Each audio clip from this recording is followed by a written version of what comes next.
acquisition of unwarranted influence, whether sought or unsought, by the military-industrial complex. The Majority Report with Sam Cedar. Ever get the feeling you've been cheated?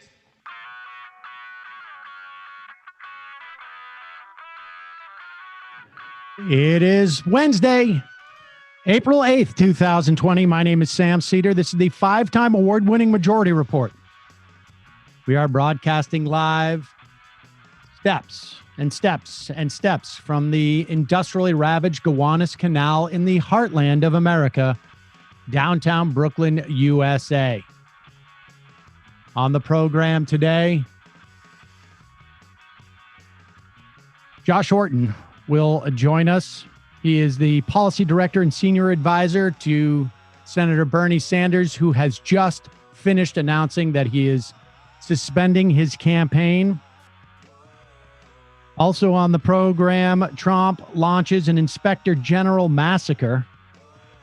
The election travesty in Wisconsin won't bring us results for a week. The Paycheck Protection Act already insufficient. And a Trump crony, Governor Greg Abbott of Texas, treats nursing home COVID victims with hydroxychloroquine without their permission and after a French report that they have ceased using it because it causes cardiac arrest. Meanwhile, Richard Burr's in jail as more stock trading based on intel reports revealed. Target delivery workers walk out. Federal court led by Trump appointees okays a temporary abortion ban in Texas.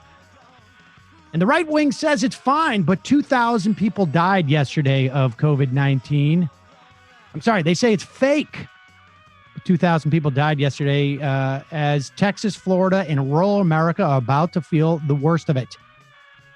Prisons around the country erupt with infections, and some frontline doctors are calling for a reassessment of the way that we are using ventilators. All this and more on today's program. Well, ladies and gentlemen, obviously we had some late-breaking news today. And guys back in the studio, my understanding is that Josh is on the video Zoom. Okay. All right. I didn't realize. I was looking for him on the other thing. He can do the video Zoom, so we will do that. Let's bring him on. He is Josh Orton, the policy director and senior advisor to Senator Bernie Sanders. And do we have him? Okay. And Josh, of course, also was one of the first producers we had on this program back when we were on radio. He is talking to us from Madison, Wisconsin. Josh, welcome to the show. It must be I imagine, sort of a sad day for you. I mean, of course, we have a horrible tragedy surrounding us right now in many respects. But what are your thoughts? Yeah, I mean, it is it's obviously a sad day. It's been the greatest job I've had. I think back to a couple of the key moments in the campaign where, we did things that in 2 years ago, or, like think of back when the show first started, that would seem just absolutely impossible, right? I mean, we announced a $16.3 trillion Green New Deal, right? And, even a couple of years ago, people would have said that campaign is over. That's a fringe campaign. That's impossible. And people had to react to it now, right? It became a mainstream position. I remember when Trump carried out the assassination of the Iranian general, right outside of Baghdad. Yeah. So am I. And I remember, other people sort of going up and clearing their throats and saying, this guy was bad, but, it's good. And, X, Y, and Z. And I remember, having a conversation with Bernie that the morning after. Oh, we're losing him. Go ahead. An event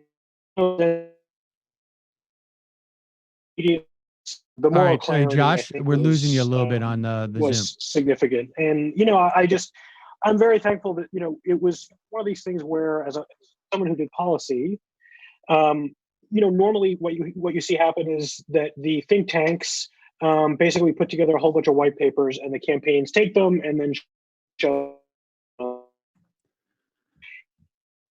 in this campaign. All right, Josh, we're losing you. Josh, can you hear me? Like Bernie's going Josh, away. Josh, Senator Josh, response, and his top priority, making sure that we're passing this response. Josh, we're losing Yes, you. What I want you to do is call into the other system. Did we send you the other link? We're just gonna have to do this via audio. I'm afraid, because we're just having trouble. Is this any better? A little bit. Okay. The conversation was getting too intense. Yes, I guess you were melting the internet. All right. Well, I mean, okay. So, and I want to get to sort of some of the things I heard in his announcement and going forward in a moment. But you bring up the change in the conversation, and I often think of I think the early interviews that we did with Sanders in 2004, 2005, when you were producing the show with Janine and I. And I distinctly remember, getting off or ending the conversation by saying, and at that time, the idea that we were self-identifying as liberals in public was considered a radical idea. Yes. The idea that we were interviewing a self-identified independent socialist, I can't remember what the specific democratic socialist, I can't remember exactly how we would have brought him on at that time. Was, people were like, what? And I remember saying, we should be so lucky to have an entire Congress full of people like Bernie Sanders.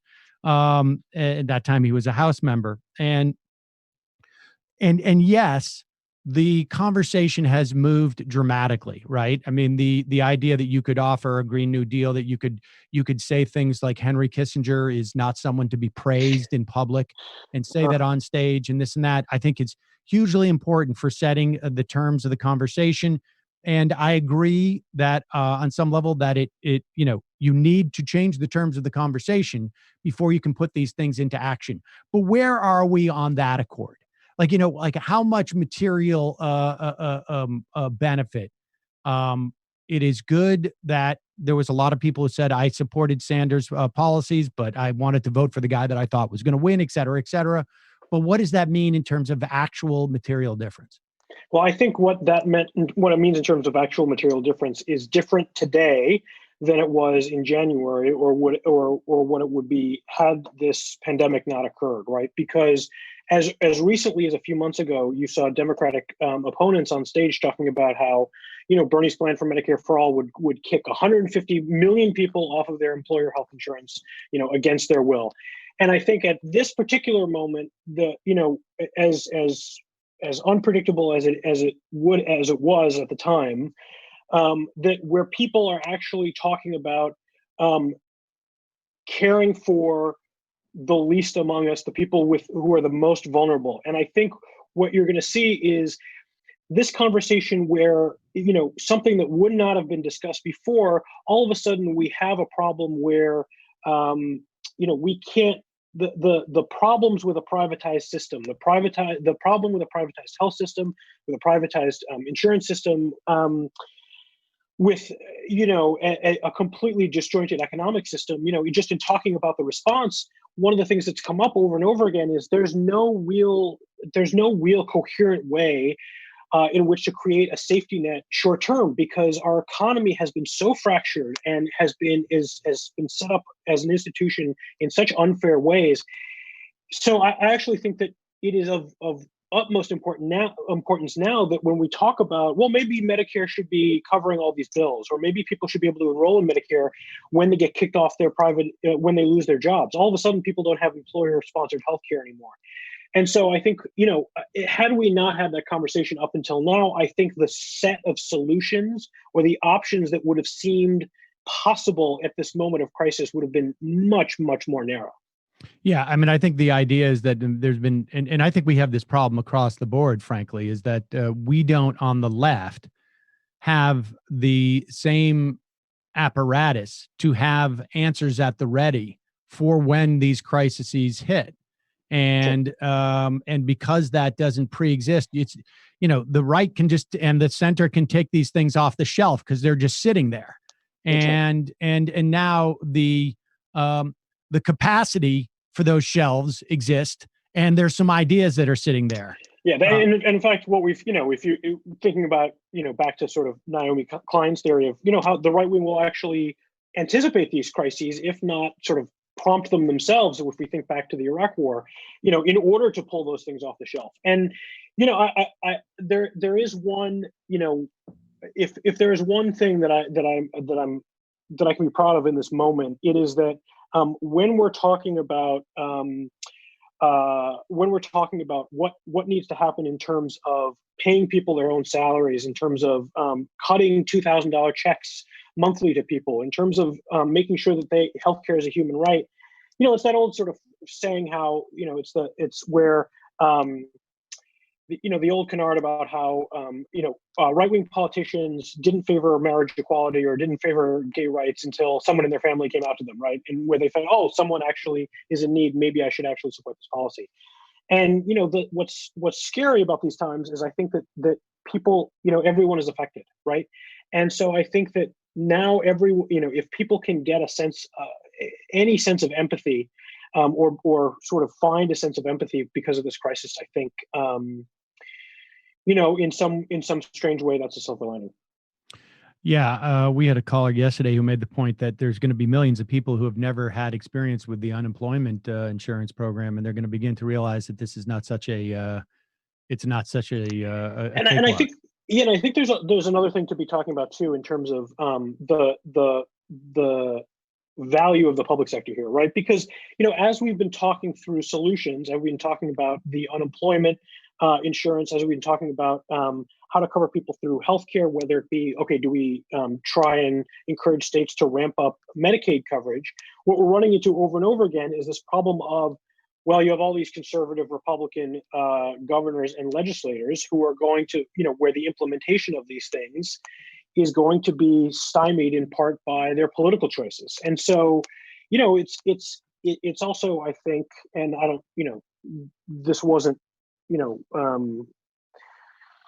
it shouldn't have happened this way, but I think that we're seeing, the flaw, of the sort of the conservative federalist notion that, states can and Republican governors can sort of piece things together as they want.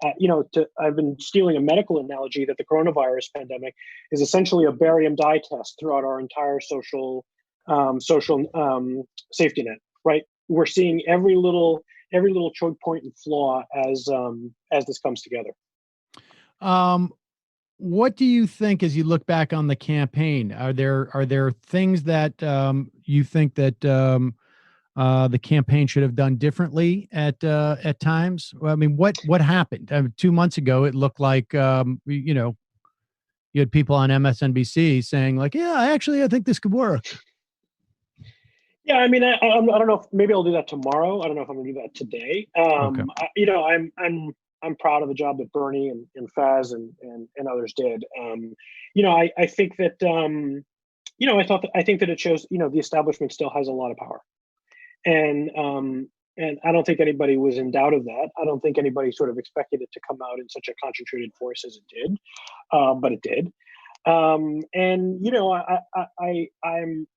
have to say I'm skeptical of a lot of the second guessing that we've seen in some of the publications recently, because I just don't think that I think that a lot of people want to talk about what they think happened wrong who weren't really involved in the campaign. And so, I would just ask people to for at least a day or two look at the positives and I'm certainly thankful for what we've accomplished. So in the speech and then were the comments he just gave in announcing that he was suspending the campaign, there was a couple of things that stood out for me. One, he said you said Joe Biden was a good guy. Was that an endorsement? I think, the thing about Bernie Sanders is there's no implication or subtlety. So I think when he said Joe Biden is a good guy, he meant that Joe Biden is a good guy. Okay. And when he wants to talk about Joe Biden's campaign, you will know that he's talking about Joe Biden's campaign. Okay. So there was no explicit endorsement given, which is not, we didn't hear one from Elizabeth Warren. I think she also said he was a good guy. I think today Bernie wanted to talk to his supporters and to us as staff about what happened with the campaign and the next steps. And I think, how we go about what he sees as the next steps or next steps. I think today's a day for the supporters. I also noticed Dave Weigel tweeted out that Sanders had not garnered 25% of the delegates at this point, which would not give him the leverage in regards with rules committees. And then I noticed that that Sanders said he's going to stay on the ballot in these states to continue to get delegates. Is that what the campaign is hoping to get to 25%? Yeah, I don't. I think that there'll be time to talk about that. I will say that I think that there's no way that Bernie's voice is going to be absent in the conversation when it comes to the rules or when it comes to the future of the Democratic Party. There are too many people. I think that he has brought so many people into the Democratic Party, into the system of even engaging in presidential politics that. I think we carry that responsibility, and I don't think his voice is going to go silent. What happens? Has the campaign talked about, like, you have all these resources, in the form of still, I imagine, tremendous amount of cash, and or a decent amount of cash, and also an enormous email list, and all that implies. The ability to raise money for other candidates, the ability to organize. I mean, the Sanders campaign has been noted in particularly this time around that much of its resources, completely unique to a political campaign, were deployed in helping organizing strikes, organizing labor movements, in a way that we haven't really seen before. And at one point, raising a couple $1 million for to deal with this, with helping people during this pandemic. Do you have a sense of what those plans are going to be going forward? Well, I have to give the sort of unsatisfying answer of saying that I can't break any news yet and get ahead of any conversations that Bernie's going to make. I will say that I don't think it's going to change that. One of the just sort of my own personal experience is every day in the campaign, we would have email traffic about, okay, well, this local group is organizing about this issue. Can we support it? How do we support it? And, it was something that was extraordinarily rewarding and continues to be. Even after we made the announcements, I'm still getting emails saying, hey, can we get this tweet up to support these workers in this place that are looking for their employer to treat them fairly and give them time off because they're feeling sick and get the supplies they need. So I think that he, Bernie has walked more picket lines than any other presidential candidate in history. And I think that his commitment to making sure that, his theory of change has always been that in order to enact the things that he wants enacted as president, that it was necessarily important that these movements, that these labor unions, that these grassroots movements, that these immigration movements, that all these things got more powerful. The more powerful they got, the more likely it would be that that Bernie's agenda would be enacted. And I think that's still true. I think that the benefit of Bernie's theory of power is that is still true now that he's no longer running. Right. It is still the case that the more powerful these movements get, these grassroots movements, the more likely it is that Bernie's agenda will be carried out. So I don't think there's going to be any change in terms of making sure that these movements grow and do the work. Bernie's voice is always going to be there. Our voice is always going to be a part of that. And I think everything from endorsing local candidates to building advocacy across the country, I think is important. And I think, frankly, that what we've seen in the last 2 years is, grassroots advocacy has become more grassroots. And, we had a lot of sort of traditional, 10 years ago would have been grassroots organizations, having split from establishment DC politics. And now I think that's continued in sort of, it was your old Sundance Film Festival analogy, right? It's that, when the sort of the alternative becomes more mainstream, then another alternative breaks off. And I think that you're seeing, especially, I think Bernie was most inspired, or at least very inspired by some of the groups when he met, kids who like part of the Sunrise Movement, the immigration groups, these kids who were DACA recipients who were afraid they would come home and their parents would be deported, kids from March for Our Lives. There are the groups that are much closer to the pain than grassroots organizing has been in the last 10 years, right? And so I think that that Bernie's focus is going to be with those groups for a long time. You mentioned getting a tweet up to support an action that's happening around the country. What's going to happen to the staff? I mean, it's been suggested that that if Bernie's going to continue on with these organizations, that the campaign may mutate into something that is staffed. Obviously, a lot of people have lost their jobs, and there's not a lot of opportunities for people out there. Have you guys given any consideration to what's going to happen with the apparatus that you've built? Well, thankfully, Michael Bloomberg has committed to paying us throughout the November election, so we feel very comfortable that we'll be able to continue our work on his dime.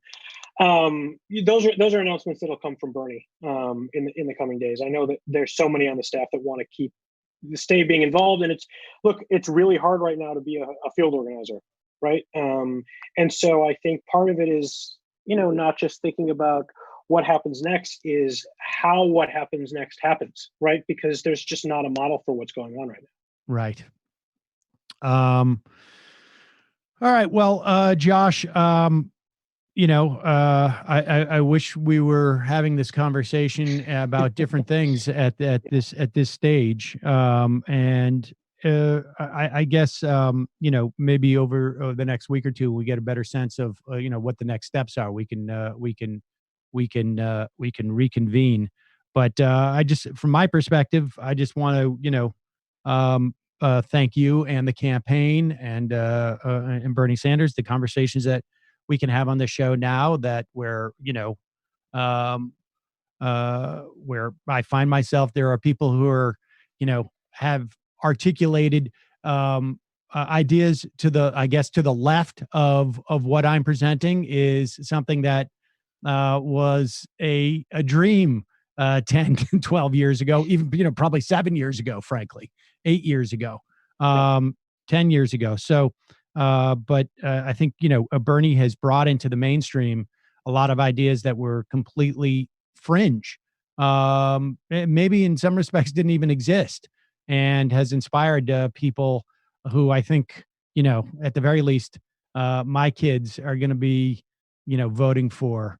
And that's really, in many respects, why I'm here. But thank you, Josh. I don't know, anything else you want to add? Yeah, and if I was going to say one thing to folks, because I'm sort of struggling with this myself, because we're all stuck at home and thinking about, it's very easy right now to obsessively run through counterfactual scenarios in our head about what could have been, whether Bernie made the right choice or not. And I guess my advice, for the sake of everyone's sort of peace of mind and sanity, is to just today be thankful for what we're able to talk about now. Like you said, what we accomplished.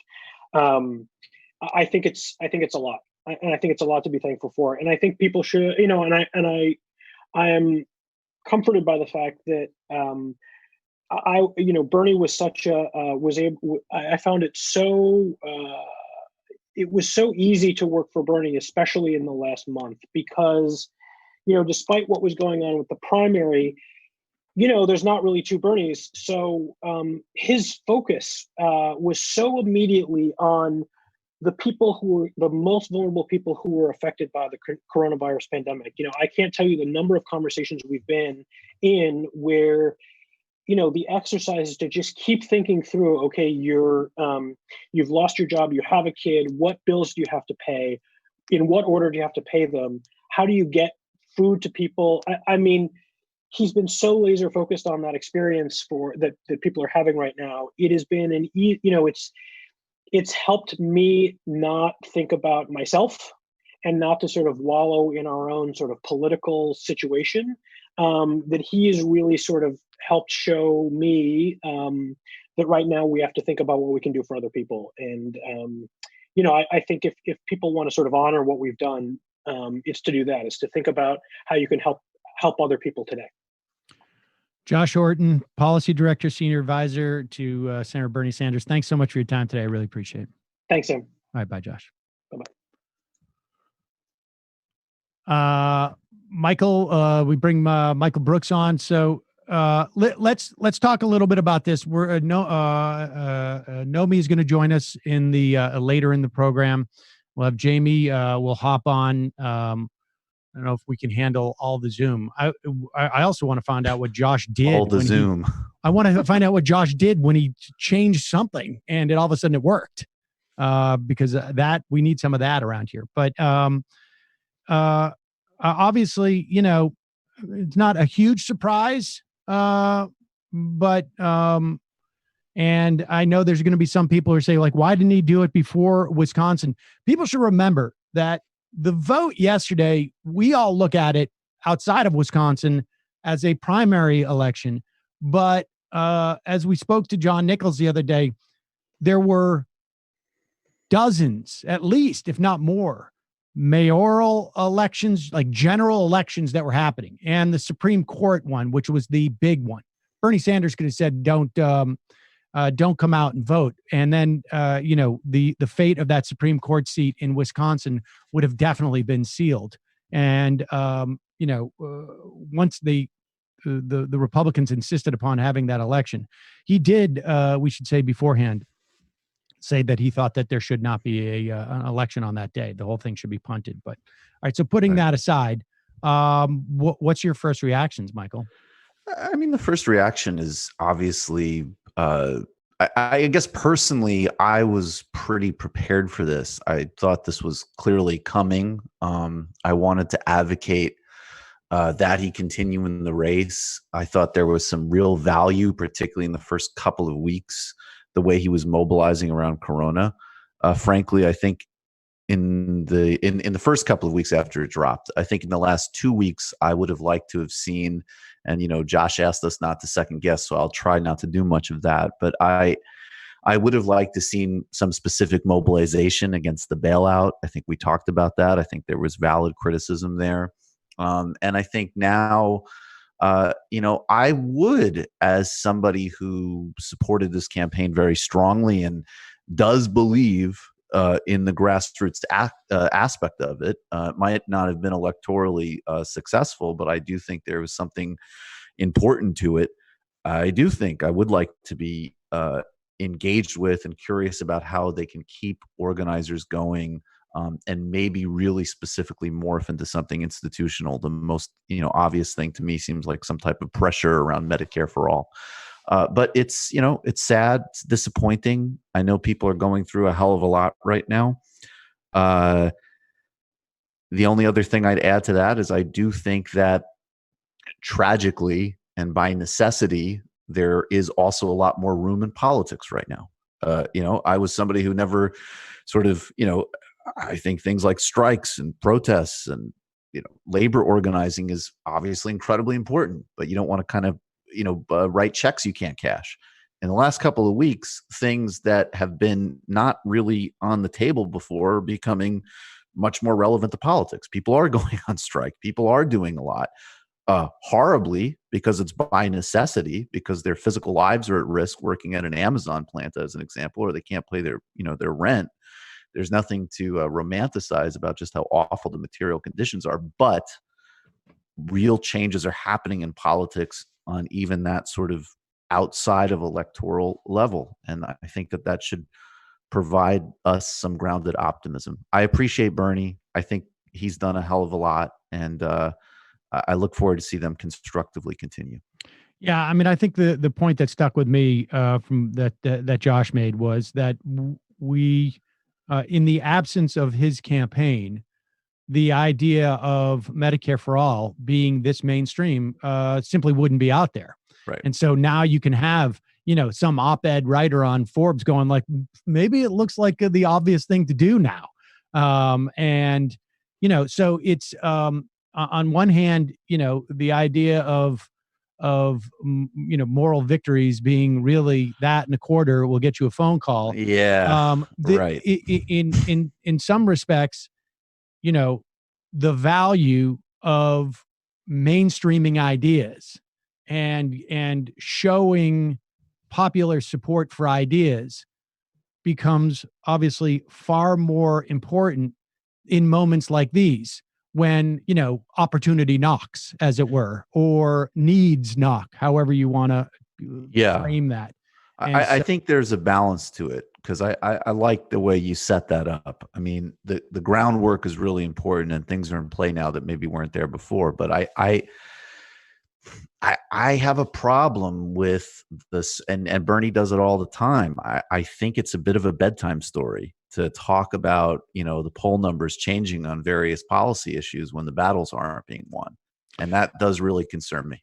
I agree. But I also think back to how many times that I've spoken to people who talk about, particularly, full on socialists and even, communists that, people to the left and people, and maybe not even necessarily on economic terms, but when they talk about there is a failure of imagination, that we don't have the capacity to imagine a society reoriented in a different way. And one of the ways we could do that is we could send everybody to Denmark on a summer tour or something to that effect. But that's what the campaign should do now. Right. But just send everybody the same way they Denmark.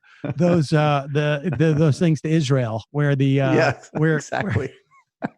Socialist birthright. Exactly. And but the reason why so many of those conversations start out that way with, we need to be able to imagine, and it's not we need to be able to fantasize. It really is just being able to and imagine, it's one of those words that makes it sound a little bit frou-frou-y.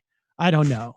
But we need a way of being able to envision something in the same way that I can think of, like, I can imagine this pause being over, and I can imagine what I'll do. I'll go out to a restaurant. I'll go to a movie. I'll take the kids to the playground. We need to be able to imagine something like, we're all on Medicare. I go to the doctor and the doctor says, like, hi, come on in. And I leave, and there's no like, where's the credit card? Or here are the 14 different things that you got to file. Or, can I see your card? And I got to pull it up out of the, we need to be able to imagine that. And we Absolutely. need to be able to imagine the idea of, like, 14 million people are going to lose their job. Oh, this is going to be, this is going to be difficult. This is going to be difficult, but we have an apparatus that pre-exists that, we don't have to worry about health insurance for all these people. It's not even a topic of conversation. It's just like, okay, we have a mechanism in which we will pay employers to tell all these people to stay at home. That's already existing. We need to be able to imagine those things. And without, I agree entirely. I don't know if Sanders' campaign got us there. Maybe they did, maybe they didn't, but we're certainly a lot closer. And I think that is important in terms of, like, the wide understanding. And, I'm quite sure that back in 2016, running in the run up to the election, when we were talking about, what happens after a Donald Trump if he were to win, when we were having arguments with people who are like, Donald Trump would not be problem. I am quite sure that I anticipated something like this by saying after George Bush, we got Barack Obama, and the idea that we're going to do better than Barack Obama after Donald Trump. I mean, I remember exactly where I was. I've said this a million times after Bill Clinton won, and I was a comedian, and comedians were not that political at that time, but I was aware that Bill Clinton was the president, the chair of the DLC at the time. I was aware that it was a corporate organization. And, I remember sitting in the Cobb's Comedy Club with Mark Maron, watching everybody cheer at the results and just looking around going like, why is everybody so excited? Like, I get everybody saying, phew, no more Reagan, because everybody perceived Herbert Walker Bush as a second term of Reagan. And, those lessons suggested to me that the left often does better under an insufficient center to the left presidency. I think, at least as defined in the context of our country, because there isn't this, the broadly speaking, the center to the left does not have this sense of being under attack all the time. And their response to it is just, I don't want to be attacked. And so the left has an advantage when the center left and the center is sort of sleeping, that they don't have when there is, this sort of like grave threat to just whatever it is that the center left perceives. And that's what a Donald Trump is.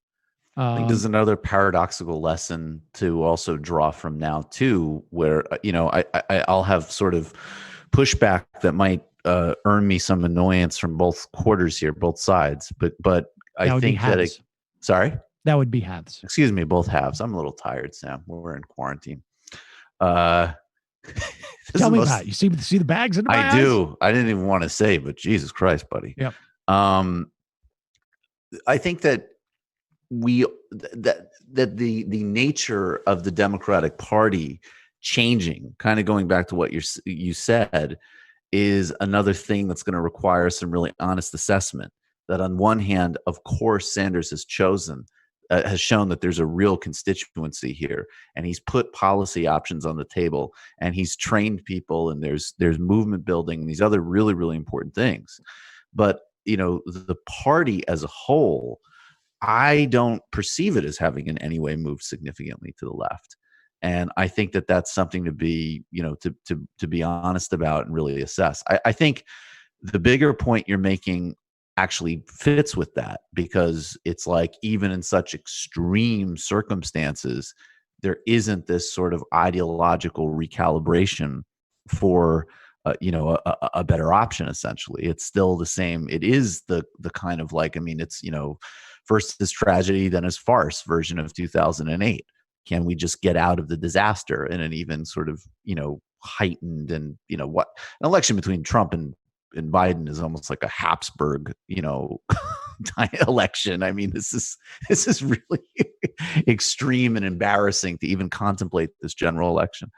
I would also just add, I think, as far as imagining possibilities, I do think it's very important to look at the strikes that are taking place right now, the labor actions. I'll keep reiterating that, because I think if some of this is some things that are happening just via necessity, and people feel ashamed and terrorized, they can't pay their rent, they can't figure out their unemployment. So they're already actually participating in some sense in strikes on some level, whether it be rent strikes or otherwise. If that starts to become kind of synchronized, and this I think was the most important part of Occupy, was just or one of the most important, was just the idea that people all of a sudden collectively said there was a major economic meltdown that came out of Wall Street. And this is not a personal failing of mine that I'm not in the workforce right now.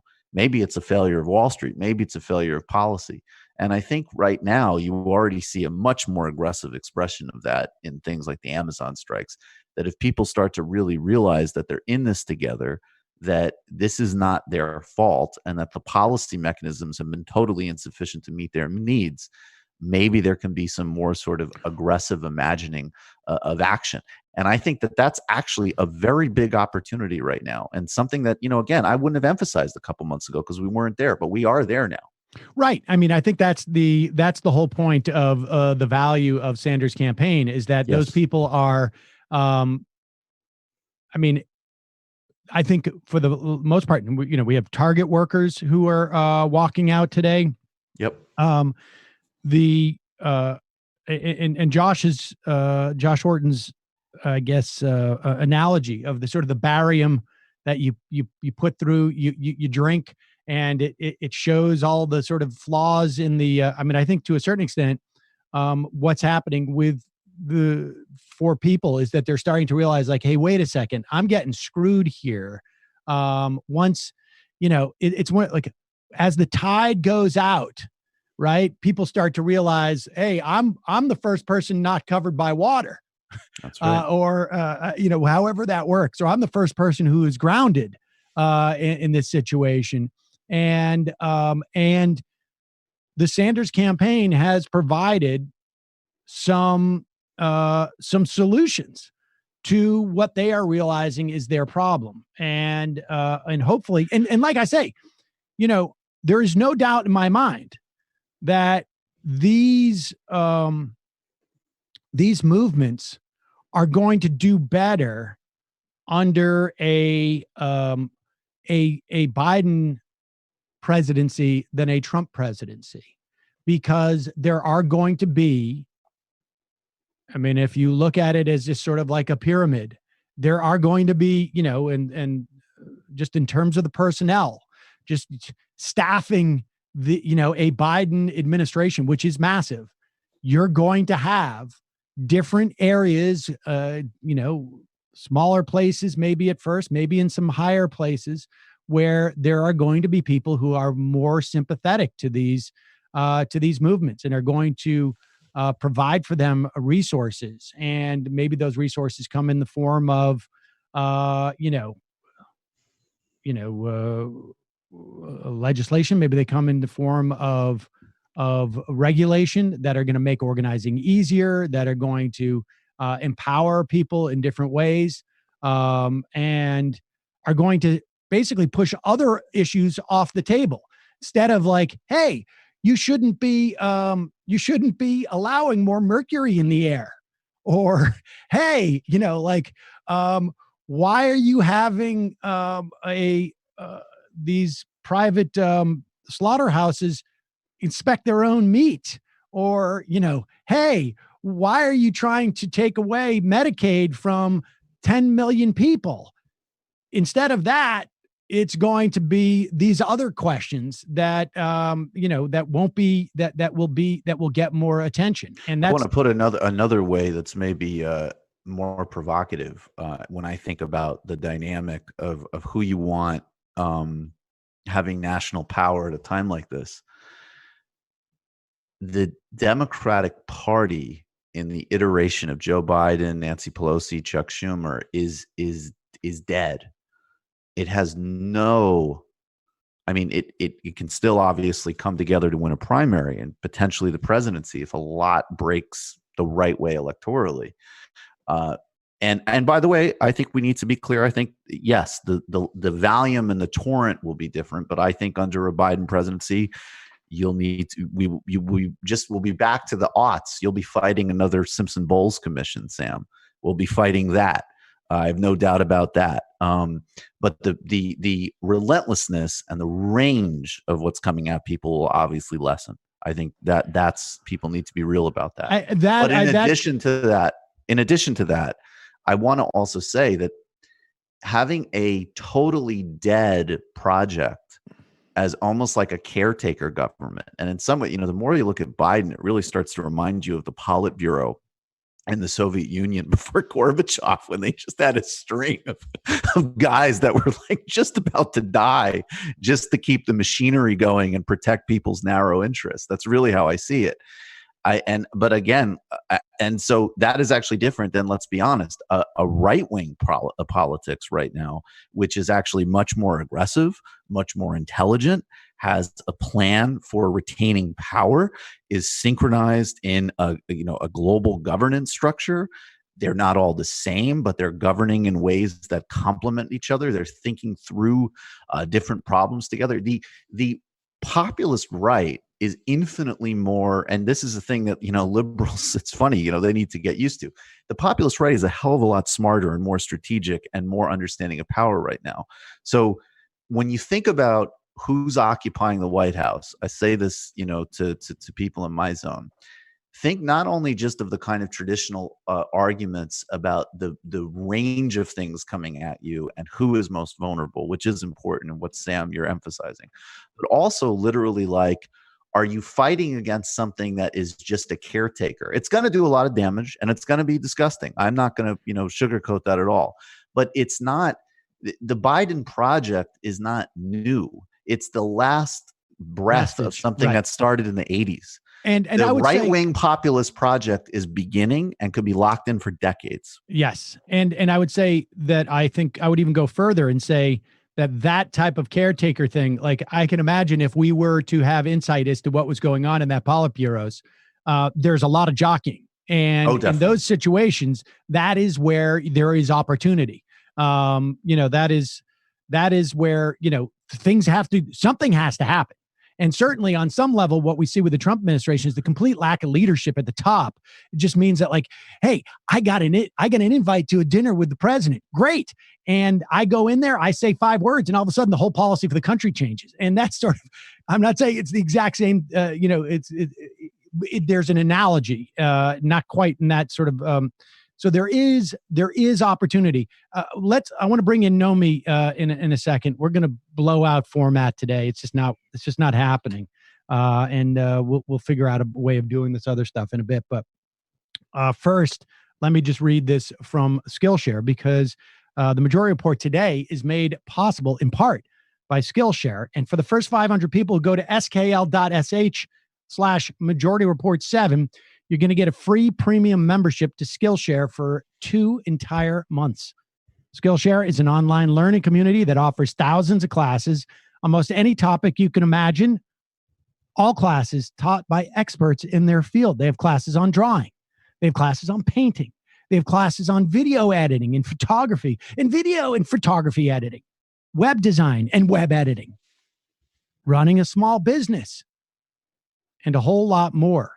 If they were smart, they would get one up for how to apply for one of those PPA loans. But apparently, I'll get stories on that too. But all these classes, they're less than an hour long. Every class is split up into bite-sized lessons. So it's easy to fit Skillshare into your week, even if you have a busy schedule. For me, my plan, tomorrow I will be off. But I'm going to be looking at haircuts at home with Mila to see if maybe I can trust her to cut my hair. She was going to do the bread making for sourdough for beginners, but it's Passover starting tonight. So no bread for a week. I'm going to check out the speed reading I've taken in the past, like how to make my iPhone take better pictures, et cetera, et cetera. So everyone can benefit from setting aside a little time to get creative. You may have some extra time these days. Skillshare has classes for every skill level. So whether you want to get better at something you already have a lot of experience with, or you want to explore something that's totally new to you, membership to Skillshare is less than $10 a month, gives you access to their entire library of classes. But the first 500 people go to skl.sh/Majority Report 7 are going to get a free membership for 2 whole months. I put the link underneath this video. If you're watching on YouTube, it's in the podcast description. Check it out. Can we bring Nomi in? Do you have her, Matt? Okay. There she is. Ladies and gentlemen, the host of the Nomiki Show. For old time's sake, let's do a little pronunciation struggling. And Nomiki. Yeah. Well, I did do it. It is because I do like a muh, and I can't do it like unless I go Nomiki Konst. Nomiki. Nomiki. Get the money. Nomiki. Konst. Patreon.com. The Nomiki Show and YouTube.com. Nomiki Konst. Do you speak another language? Style note for yourself. I'm from Massachusetts. Next, Sam. Jesus Christ. You speak Massachusetts is what you speak. Yeah, exactly. Nomi, I imagine you. Well, I know that you've heard the news. I imagine that you watched the speech. What are your thoughts? So many thoughts. I was just thinking about 2016 when Bernie said that he was essentially going to suspend his campaign and release the delegates. He did it at the convention to Hillary Clinton. And I was standing. It was kind of this crazy moment with surrogates around Bernie, packed room. And I was standing on a chair, live streaming it and taking pictures. And just tears were coming down my face as everybody else was in a very similar situation. And Dave Weigel happened to actually write about that later. So if you ever want to go back and look at that story, but I'm not in that situation right now. I'm actually not even emotional, which is strange. I'm a little bit frustrated, but I'm also thinking, I think we were prepared for this. I think people who may have thought that he had a path forward, frankly, I think you could have been fooling yourself a little bit. I'm somebody who is an optimist and a true believer, but I also, understand that he wasn't getting the press that he needed to get in this moment of COVID. And he wasn't, even though he had the right message and the right platform and the right organizing for this moment, the press is just not giving him a break. I mean, before COVID. And the electoral path moving forward is confusing. We don't know which primaries are going to happen. We don't know if there's going to be a convention. And it's heavily weighted to Biden now that everybody's sort of, fallen in line for him. And even though half the states haven't voted, it was already an uphill battle. And I think this crisis has just made it even more impossible. And I guess my frustration in this is that I wish Bernie had really channeled FDR a little bit more. I wish he played politics a little bit more. I wish that this wasn't about the platform committee, because I was on the platform committee in 2016 and we fought. It was exhausting. We got, political threats. It was nasty. And also really moving to see organizations show up and activists show up. But 2 days later, they ripped up that piece of paper. It's not like all these Democratic candidates are using that platform. It's not like Kamala Harris runs on the Democratic platform that we ran on. It's not like Hillary Clinton did.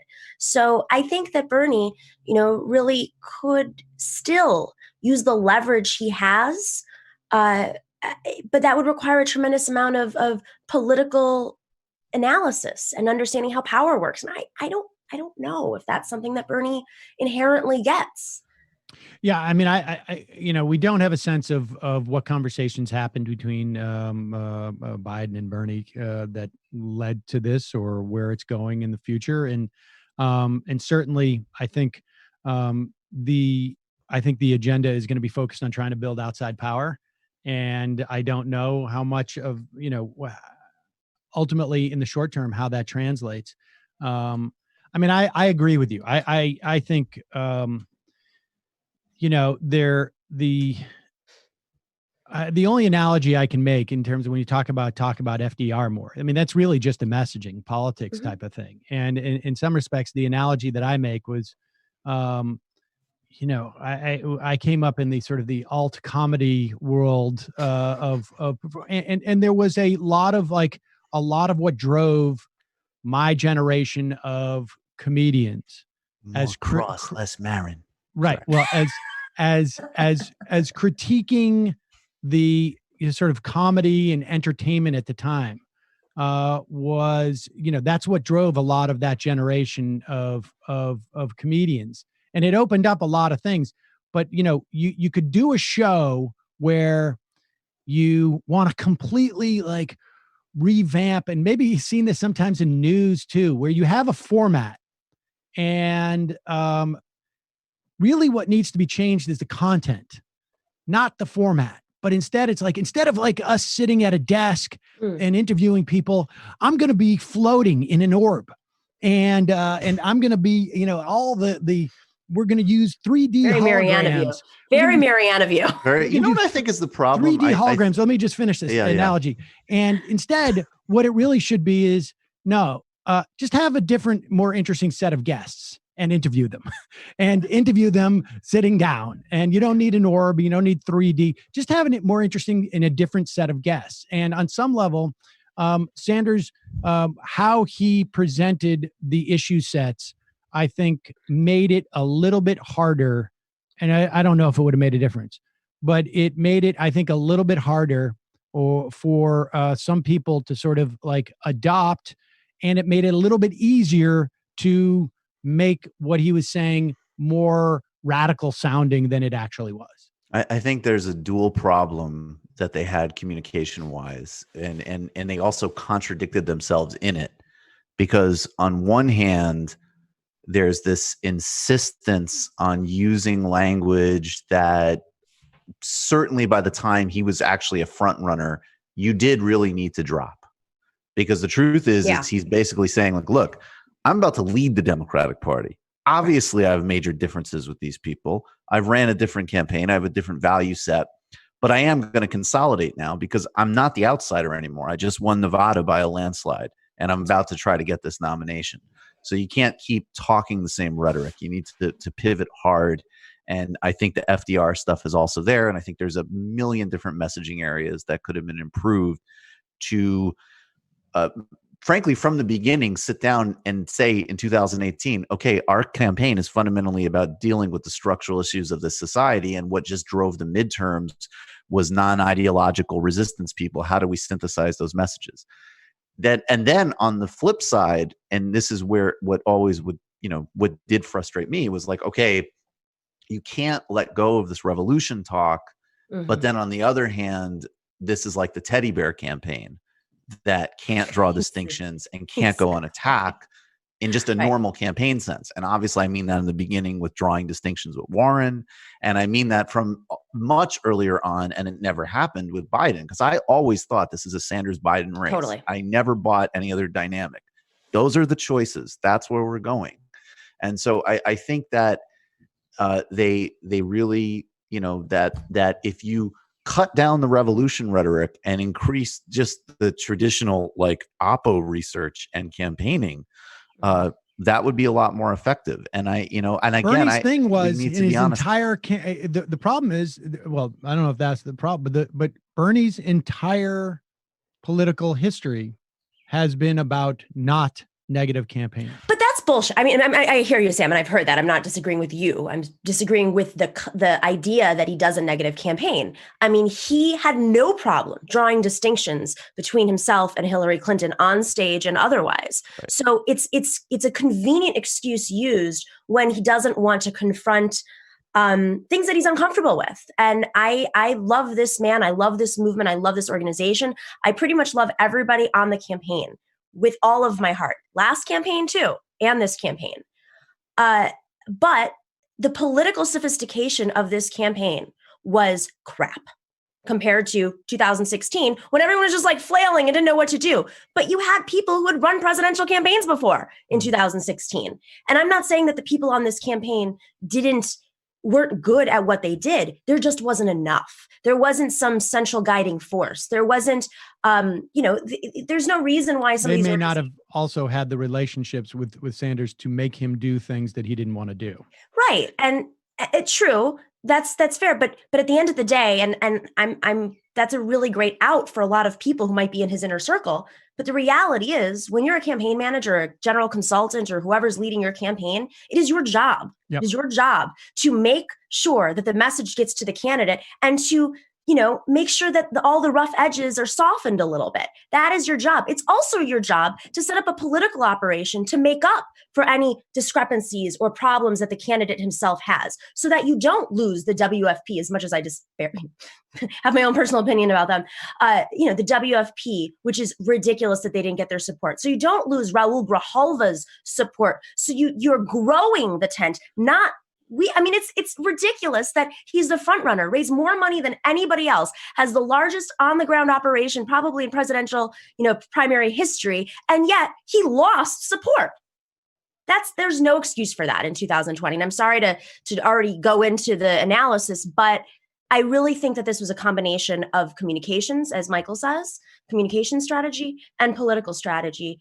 But I don't really think that the blame lands in Bernie Sanders' lap. I think it has to do with who's guiding the campaign. I also just want to say real quick that negative, I would really sharply draw a distinction between negative and just campaigning and differentiating. Right. Because I understand, and I'm not suggesting, as much as I would have enjoyed it, to, run an ad that eviscerates Warren or, makes a joke about, Biden being senile.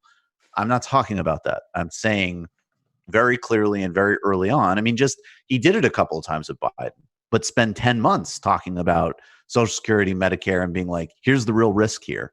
And again, I think, in order to do that, you need to get rid of Warren early and so on. But I think not only is Nomiki right, I think that we can't even get into that frame that it's either like we're totally friendly, and unless we're speaking in broad generalities, or we're being like, personal and negative. There's a major middle ground there where most campaigning takes place. And, again, I'll just say, like, I've heard conversations and people who would have a position to know, and this frustrated me across the board very early on, of like every other campaign, including, Warren, obviously, is shopping around like a negative piece. Mm-hmm. Not like a horrible, but just like a, hey, like, what she was doing, like Bernie isn't competent, or Bernie's whatever. Right. Everybody's doing that except for Bernie. That's right. And I don't hold that against other campaigns. That's what you're supposed to do. But it's magical thinking to think that you yourself, don't also have to do that. Also, if you want to take on the establishment, we have to remember here what's on the line.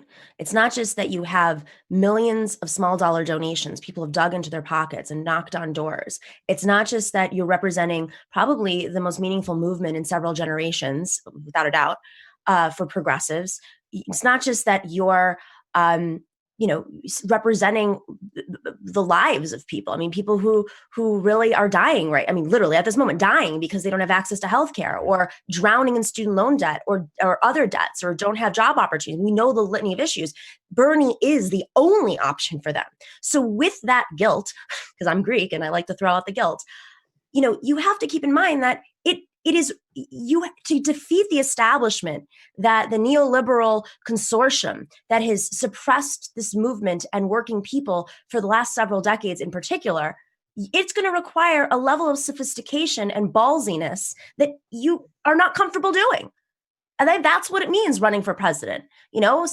Some candidates don't like to appear on camera. Some don't like to ask questions. Some don't like to get dressed up or wear makeup or use talking points. But you know what? You got to suck it up, because if you want to win, for all these people who are working for you, you got to actually do some of the stuff that makes you feel uncomfortable. And that is the duty of the team around him to say to him. Okay. Let's bring Jamie on. She's out there. We're, like I say, we're breaking format today. We're going to get to some other stories and whatnot. Well, while we're waiting for Jamie, I think that, we have two sets of sort of analysis here, maybe three. One is sort of, what this campaign could have done differently if there was something they could have done differently in the past. The other is sort of what the campaign accomplished in terms of this sort of the issue set that we all care about. And I guess maybe, like broadly, like how both those things can be applied to the future. I'm not sure that the first, bucket of stuff, when we look back on what they may or may not have done differently, is really applicable, because the next candidate who comes into this situation in the primary, who's going to have these issue sets, are going to have a completely different sort of set of strengths and liabilities as a candidate. And so, don't you think though, Sam, that there is a broad message here about it? To me, it's almost like the concept of keeping kosher in a certain way. And so it's not like, yes, there has to be, and I really think the Sanders campaign bringing in social movements and helping with labor organizing was so amazing and so positive and will help us for decades to come. But I also think that we need to clearly differentiate in some respects, like labor action, social movement, all profoundly important things, with the very simple concept that if you're running for president, there does need to be an element that just is highly, highly professionalized. And there might just be a broader comment that Nomiki, I think, is pointing to, just like, that element of, like, make it really concrete. Jim Clyburn's never going to endorse Bernie Sanders, Right. but maybe with the right approach, he stays neutral. Maybe. And even if that's a right. 5%, and even if that's even if that's a 5% chance, we got to take it if we're going to play that game. I think that's the lesson for a candidate that's going to run the insurgency. I mean, I think that a lot of what they ran on in terms of organizing and using their resources for other things, maybe in terms of the campaign, would be better spent on the campaign. I had a professor in college who, when I was thinking about going to law school, he's a conservative, this guy, and he said, "Look, don't go to Antioch." I think I was contemplating at the time. I don't think it exists anymore, but it was a lot less. It wasn't a classical legal education, let's put it that way. And he said, "Go learn how to do the basics, and in the most boring of law schools, so that you can go into court and win." That's right. And instead of like, great, critical legal studies, that's great, you can write a nice book. But if you want to actually help your clients, go in, figure out how you win based upon the rules that exist. Then if you have extra time on your, on weekends and nights, you can figure out how to change the system. But Jamie, and I think that's the point you're trying to make, at least in the context of these political campaigns. Jamie, are you there? Got to unmute. Can't hear her. She's got to unmute. Hello? You got to turn up your volume on your. Is me? Yeah. Turn it up a little bit. Yeah, a little more. Good. I like your Antifada logo in the background. Did you do that on purpose, or you just have that up? Oh no, that's my friends made me that for my birthday last year. It's a big old banner. So I hung it up on the wall, and we're going to use it when we do more live shows. All right, that's great. So what are your thoughts? Oh my God. I have so many thoughts about this. Feeling a lot of feelings. I'll try to keep them not too shoehorny. I don't know. Or maybe you want my perspective as a member of the anti-capitalist left. I think a lot of the analysis that I've read of this election from folks like Eric Levitz was very it threw some cold water on the idea that a left populist challenger could win the Democratic nomination under the present conditions, right? Like, I'm sure that there are things that the Bernie Sanders campaign could have done better. I'm not party to all of the inside baseball, but I think there's a ton of evidence for the fact that it just wasn't possible with Trump as the incumbent. That seems like it was a big factor. And with the present social conditions, with working class institutions at an all-time low, for a lot of these people, the Democratic Party is the only game in town, and they see it, fairly rationally as the last institution standing between them and white supremacist authoritarianism, especially for older voters of color. So that was a very, it was kind of disheartening, but also, it was a realistic view of what's going on. I think if we want to win more going forward, we cannot neglect the importance of these working class institutions. Although I think we really need to be planning in terms of 30, 40 years out, because there are not a lot of signs that the older generation is going to change their behavior before they die, basically, because a lot of the factors and a lot of the experiences that led voters to behave the way they do, they're not changing. Like, they're in the past. You can't go back in time and change the experience of older Black voters in the South growing up under white supremacy and seeing a whole generation of Black radicals get literally murdered for asking too much. It makes total sense that a lot of people wouldn't trust the white voters to vote for anyone to the left of Biden, because it would mean that, social democracy gets instead extended to people of color as well. And it's hard to argue with that given the experiences and given that history.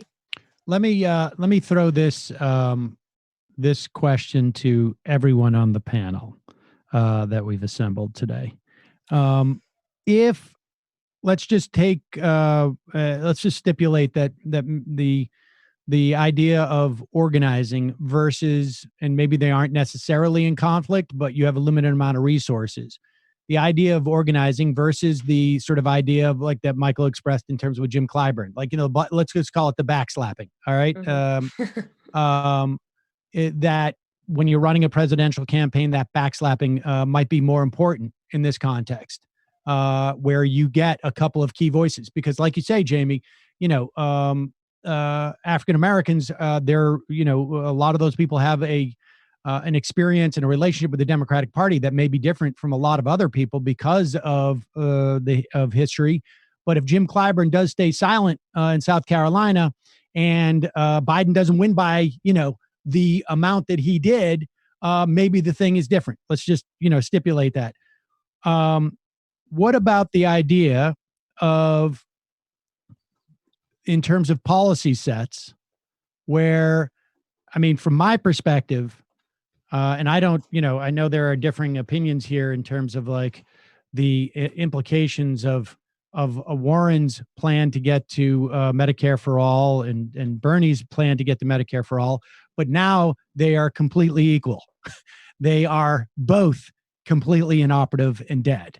And it was also my opinion that they also were both inoperative and dead as outlined because of what the political realities are going to be one way or another. You could have a Democratic Senate and a Democratic House, but that Democratic Senate is still going to include Chris Coons. It's going to include Mark Kelly if we get it. It's going to be Kristen Sinema. It's going to be Joe Manchin. It's going to be maybe Hickenlooper or whoever. And some of those people are going to run to the middle and say, like, I'm part of the Gang of Six and we're not going to do this. That's my theory anyways. But be that as it may, what of the idea that type of rigidity in presenting policies, that, doing a two-step legislative plan, which I think probably would have failed, versus a one-step legislative plan, which I also think would have probably failed in that context, that making that the center point of the debate inhibited the ability for the left, broadly speaking, and Sanders, if you will, to win, because that, like the strongest step forward that Sanders had was his lack of details on how we're going to pay for Medicare for all. And maybe there should have been even less details on it and less stridency about this must happen for that was an inhibition on some level. I think we need to just not mismatch. Like, I guess I think even that in a way is almost too specific, right? Like, I think the clear big picture problem of him not bringing over enough voters, there's all these different variables. I will push back. We don't have to get into it now, but I think we have to always remember that the African-American voter electorate is very diverse, definitely does not have a unitary interest or ideology like any other group. But I think the big thing he needed to do to flip people in his column that weren't in his column was to basically much more early and much more aggressively figure out a way to rework the electability argument in his favor. Now, could he have been a little bit softer on Medicare for all, and would that have helped? Maybe in certain contexts. But I think honestly, it was actually getting into that whole road and that whole distraction from Warren, which at the end of the day is like a 5th place finisher. She's not a, but just even those arguments in But general. don't you think that when Biden said, when Buttigieg and Biden said I think, 170 million, now, yes. listen, 170 million people are going to lose their private health insurance, that inhibited the electability argument? Well, I think that, we don't know that because he hadn't been making, sorry? I said, well, Bernie should have had an answer for that. I mean, part of this goes back to communications. He should have had an answer, but also who's prepping you? He would have made, he had to have gone after Biden from out of the gate to even be on that playing field. Like, oh, the guy who's going to lie about my healthcare plan is the one who has a million unpopular policy proposals and whose son is going to drag us into a scandal. No thanks. Like, I'm not trying to evade your question, Sam. I just think it's much bigger. I don't think that there's one weird trick that would make Medicare for all, like an uncriticizable thing. I think if you want to fearmonger about it, you can do that. And I do think that at the end of the day, Bernie supports Medicare for all, and it's good he supported Medicare for all. Maybe there's other issues he should have tried to bring into the main, like Medicare for all. But I think, what if you said, let me put it this way. If Bernie had said, Medicare for all, we're not outlying private insurance. We are simply talking about that we're going to require doctors to take a specific percentage of patients on Medicare for all, and then what you would get from the policy wonk who supports Pete Buttigieg is like, well, wait, that's an effective outlying of private insurance. He could have still said, but we're not outlying private insurance. I think the problem with that, then they would say, what's the difference between our plans? Exactly. Bernie says he wants to do this big, bold thing. We're proposing the same thing. That sounds like Medicare for all wanted. That would have been, that wouldn't have worked particularly well either. But I just think the bigger picture thing is even just more crude and simplistic than that, which is just start out of the gate with Risky Joe, and Irrelevant Liz. And just start to set your lane up. I think that's the bigger picture thing. I think there's two things here. Number one, if they were going to, the reason why they attacked Medicare for all, I mean, obviously they take health insurance money, and it's a big issue that they're going to prevent from happening. But it's because it was the message of the Bernie campaign. So no matter what Bernie said, they were going to find a way to attack him, which really comes back, to your original question about his leadership if he were the president with, a Senate of mansions and cinemas.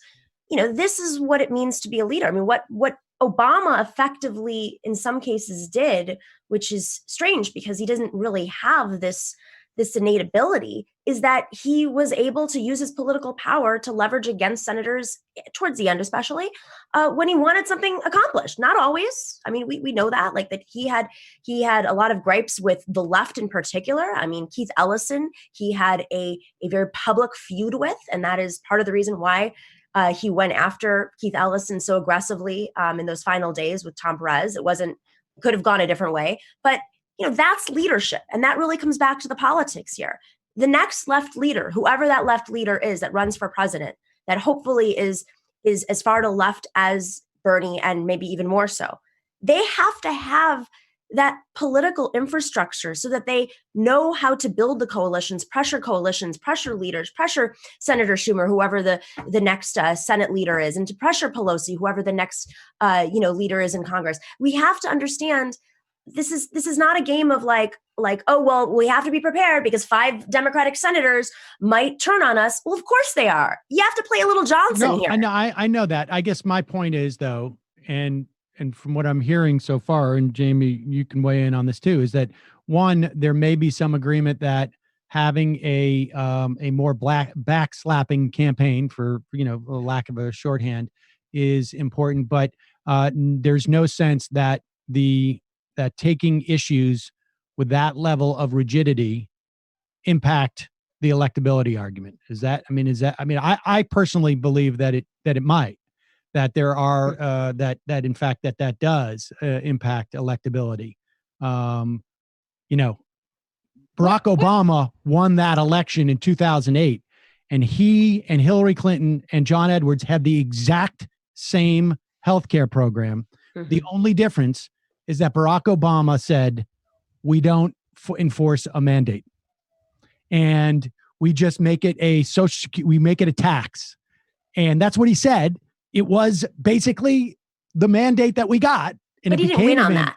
Huh? But that wasn't something he ran he on didn't and win. lose because of it. Sure, but it wasn't his central Bernie didn't campaign lose piece. because of single payer. These are the things we're talking about are much bigger problems. I'm not saying that he lost because of single payer. Well, but, you just made if, the Obama analogy. well, I'm just telling you that a campaign is a series of things that you must do and a series of things that you don't want to get sidetracked on. So I would just suggest Sam, I get what you're saying, but I think like if it's really clear from I just asked this question. If you don't think that the issue set and the way that it's presented in any way, makes a I think difference. there might have been some other issues, frankly, there are other issue sets that I would agree with politically, but might have posed, bigger problems, frankly, electorally. And I don't know if that would be Medicare for all. I think in a general election, I think the immigration plan could run into some difficulty. But in the primary, in terms of people's perception of electability, I think people's perception of electability had nothing to do with had very little to do with Medicare for all. Or frankly, any of his all issues. the stuff we're talking about. And I think if it's very clear that it's these sort of more strategic and communications questions, and it doesn't require a dilution of policy, that's probably the direction we should go in, right? Well, I agree in that respect, but I'm not clear that's the only exclusive thing. Go ahead, Jamie. I thought he did a very good job explaining why Medicare for all is the only good way to get everybody insured for less money and to have medical care be free at the point of service. I was especially impressed by his performance at the Fox News town halls, where he got those people on his side. Mm-hmm. Like most people who aren't wealthy understand on a very visceral level why we need to give everybody health care. And like even Trump echoed some of that rhetoric, and that's helped him win the primary the last time around. I think issues like immigration, I think we need to be careful because, certainly you should go to people where they are in terms of the rhetoric. I mostly agree with that. I thought it was good, actually, that Joe Rogan endorsed Bernie, and I thought some of the anger about that was misdirected. But you can't move an inch on policy. You can't be throwing people under the bus, especially when a lot of Bernie's success was due to getting Hispanic voters of all ages to vote for him. And now, if you just look at the polls, it is true that things like healthcare and the economy are the most important to Hispanic voters, and immigration is, I think, like number 3 or something. I looked at some polls when I was arguing with some people on Twitter, but it's still very important, and we can't be triangulating and throwing any sector of the working class under the bus when we're trying to build a working class movement, of which this electoral victory is only one part, because then we haven't won shit. Like, what are we doing this for? Like, Democrats triangulate, and what was it? It was a managed fall. It didn't work, even for the very narrow winning elections purposes that they pitched it as. I have to say that I don't think this had anything to do with his platform. I think it was just an excuse. No matter what he did, they were going to find a way to attack. There was a sweet spot, if you recall, probably after he won Nevada or with the first 3 states, when like, the biggest feminists in the Democratic Party after Warren dropped out, the biggest feminists of the party who had been, Bernie's nemesis, were suddenly warming up to Bernie because they couldn't couldn't see themselves supporting Joe Biden. And you saw a lot of like the Netroots crowd and sort of like the left leaning. The MSNBC, you had MSNBC younger hosts saying like, yeah, Bernie's doable, that type of thing. Exactly. And that was when Bernie sort of seized the moment and gone bolder, and he didn't. And so it didn't matter what his platform was, what little minor details. It was about how he responded to the electability argument, as Michael said, how he brought in his coalition, how he said, all right, I am the front runner now, and I am going to seize this moment and appeal to, the more institutional Democrats. And frankly, laid out the argument that I never heard him say. I mean, I just heard him say young people across the country, it was the same talking points. But there is a real issue when the Democratic frontrunner, or now the presumed nominee, was only elected by the majority of voters over the age of 60 in states after South Carolina. That's not traditional in the Democratic Party. And that's actually existential, that 70% collectively of Democratic voters under the age of 50 supported one man, and it was Bernie Sanders. That's a real problem. It's very hard, I think, to make broad assessments when you do have that sort of very weird and atypical sort of generational split that I haven't seen in my adult years, which are many. Like we don't see, we just don't, I can't point to a race where it's like Edwards had everybody over the age of 50 and Obama had everybody under the age of 50. Like this didn't happen. Obama drove a lot of the youth vote, and part of the problem was that Bernie did not get enough of those people out, even though he was winning them all in terms of younger voters. But yeah, I don't. Can I make one more point on that? Just because I've seen this come up a lot. And, I think all of us have had experience in cable news and in the media space and the new media. I've heard a lot of people blame cable news for this election. And we have to keep in mind it's cable news is going to cable news, and they were going to go hard on Bernie, and Bernie definitely didn't get fair coverage, but we knew that going in. You knew the framework going in, picking arguments with, cable news. I don't think that was the best strategy for Bernie. I think, they are the ones setting the message for the voters that, only watch cable news. And so moving forward, I've heard people say, oh, we need to create our version of MSNBC. That's not the future. The future is decentralized media. The future is more YouTube and Twitch. If we want to replicate cable news, and think that we're going to win over the 60 plus audience suddenly overnight, that's just not realistic. So we have to think about there's no way. It's incompatible. It's incompatible. I mean, there is no cable news future for this perspective.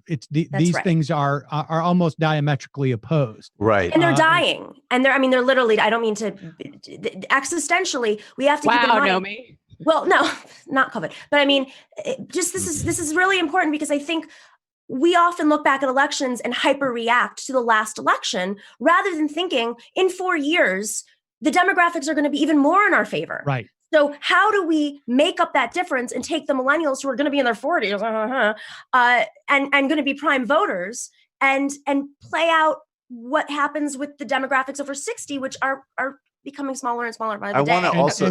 Let me just say this one point, that it is also clear that Joe Biden has not gotten a fair shake on YouTube and Twitch. Can I just say, well, Sam, I'm sure you'll work to correct that.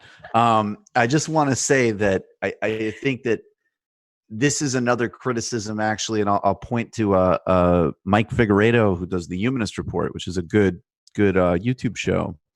He had a thread, and I have not liked to make these complaints, frankly, because they sound really self-serving. But he did say, look, Matt Karp showed polls. Basically, it was like why Bernie can't do it in the Democratic Party and Trump can, in one dumb chart. And it basically showed Democrats are way more trusting of mainstream media than Republicans are, right? And I think that there's some truth in drawing that analogy. Now, whether or not you're moving to a better place than corporate media or a less place is obviously another conversation. But Mike Figueredo's point was, Trump, every single major Republican leader cultivates, spends time with, and really amplifies their media base. They go on obscure as hell outlets. They recognize them. They give them energy. And, Bernie, frankly, did not do nearly enough of that. I don't think AOC has appeared on any of those outlets since she's been elected. And again, it sounds self-serving, so, whatever, like take TMBS out of it or whatever. I don't care. Do Majority Report, do Nomiki, like more. But especially in the context of these other platforms dying and the reality that, like, even for this campaign, this independent media infrastructure mattered for Bernie even getting as far as he did. You better start thinking about seriously cultivating it and engaging it and spending a lot of time with it like Republicans do. It's in your own self-interest if you want to govern somewhat or run somewhat to the left. Period. And building the pipeline, because, we have to keep in mind here, and I'm sure your audience knows this, that, okay, so I've spent a lot of time on conservative media. They build the pipeline. They find talent. They get behind them. They bolster them. I mean, look at Kayleigh McEnany, who I've known for like 7 years. She's now the spokesperson for the White House. This is crazy. She started off, just using a booker and writing blogs, and now she's, granted, he takes it to another level. But on top of that, we know where the algorithms are going. We know that right now we're all hurting a little bit under COVID, that people are watching MSNBC and CNN, and that it's weighted, that the algorithms are weighted towards them. So there's even more importance, it's even more important that Bernie and AOC and other leaders don't take us for granted, because we are the ones that are going to make sure that base turns out. And I mean, it is a little self-serving in some ways, but it's just the truth. It's just the truth. You need to look, and Nomiki and I will refine our Chris Matthews impressions. Like, come on, AOC, be a guest on our show. I got the Rachel Maddow. Yeah, we need more guests on YouTube. But seriously, like it is ridiculous that they don't see and don't act on the same need that the right frankly does. And it's there's definitely, I think, more liability. Go ahead, Jamie. Don't you think that everybody who's watching alternative media is already going to go out and vote for Bernie, though? Like, no? They like aren't. It seems to me. I think everybody that's watching the right-wing media is going to have a likelihood of voting for Trump. But the point is cultivating it and amplifying power and building an alternative hegemonic base in media to the extent that's possible. Politicians need to be a part of that. What they're saying is not that Bernie shouldn't come on our shows for the sake of Bernie, that Bernie should come on our shows for the sake of us, that will ultimately get big enough to bring people, so Bernie goes on Joe Rogan. And I mean, this was part of the criticism that I think, that people missed, is that it is elevating Joe Rogan. Joe Rogan has a huge show, but now, I mean, look, Mark Maron had a huge show, WTF. All right, just use this example, and not a political show. And he had Barack Obama on, and it didn't in any way, it was not a political conversation in any way. But then Mark Maron is in the canon with Terry what's her face, and it elevated Maron. To have a political candidate go on Joe Rogan, it elevates Joe Rogan. Now, I happen to think that it was a worthwhile thing to do, because you're out there, you're trying to reach other people. But the idea is that the politicians, the argument is, as I understand it, is the politicians need to be giving the independent media some of their cachet to build up that independent media, so that when you need a cavalry, we're there. That's right. And we are the cavalry, and and that's what we're dealing with. I will also say this: there is a double standard for the left and for us. Like, you don't hear the only person who, would talk about how Congressman called into Rush Limbaugh to apologize for saying something that Limbaugh criticized. And they've been doing this for decades. They would call in and literally, Rush, I just want to say I'm sorry. I think I was wrong, and maybe you misinterpreted something, but I'm not saying you really misinterpreted what I said. I just think that I was wrong. And I just want you to know and that gets no coverage, except for on, on Air America, let's say. Whereas had Bernie, called into Chapo and said, listen, guys, I'm sorry, I should not have had that. That would have been. I should have used more snake emojis, and I apologize. front page story, and so there's more. There's more liability. There's a greater liability involved in that for these candidates, right? Than there is on the right. And it becomes a Bernie Sanders, he says something 4 months later and it's connected to Bernie Sanders. But with that being said, I also think that we are the vehicles for the message for the movement. The movement has not known what to do in the last few months. We're like, wait, where are we going? Even the Bernie's own campaign had mixed messages. So if you have, your media, your aligned media working with you, if you're going on there and having different types of conversations than you'd have on Rachel Maddow, because when he goes on Rachel Maddow, he's on defense. But when he's on our show, we can loosen up and talk about the future, talk about what's, coming up, how people can organize on the ground. And I think he tried to do that with his own platform. But, I understand he wanted to get the message out to the campaign through the podcast, but there's more to that. And as somebody, Bernie did have his own channel at one point when, it was in the 80s or something, or in the 90s. He should understand more than anybody what it takes to build this infrastructure. I think that Ro Khanna is good at this, by the way. All of our shows. Let's just be blunt. No, I mean, honestly, because there is that asymmetry between I like the cavalry imagery a lot. You have to feed that. And Rush, I also wonder, Rush was such an extreme, literally dedicating, dictating policy.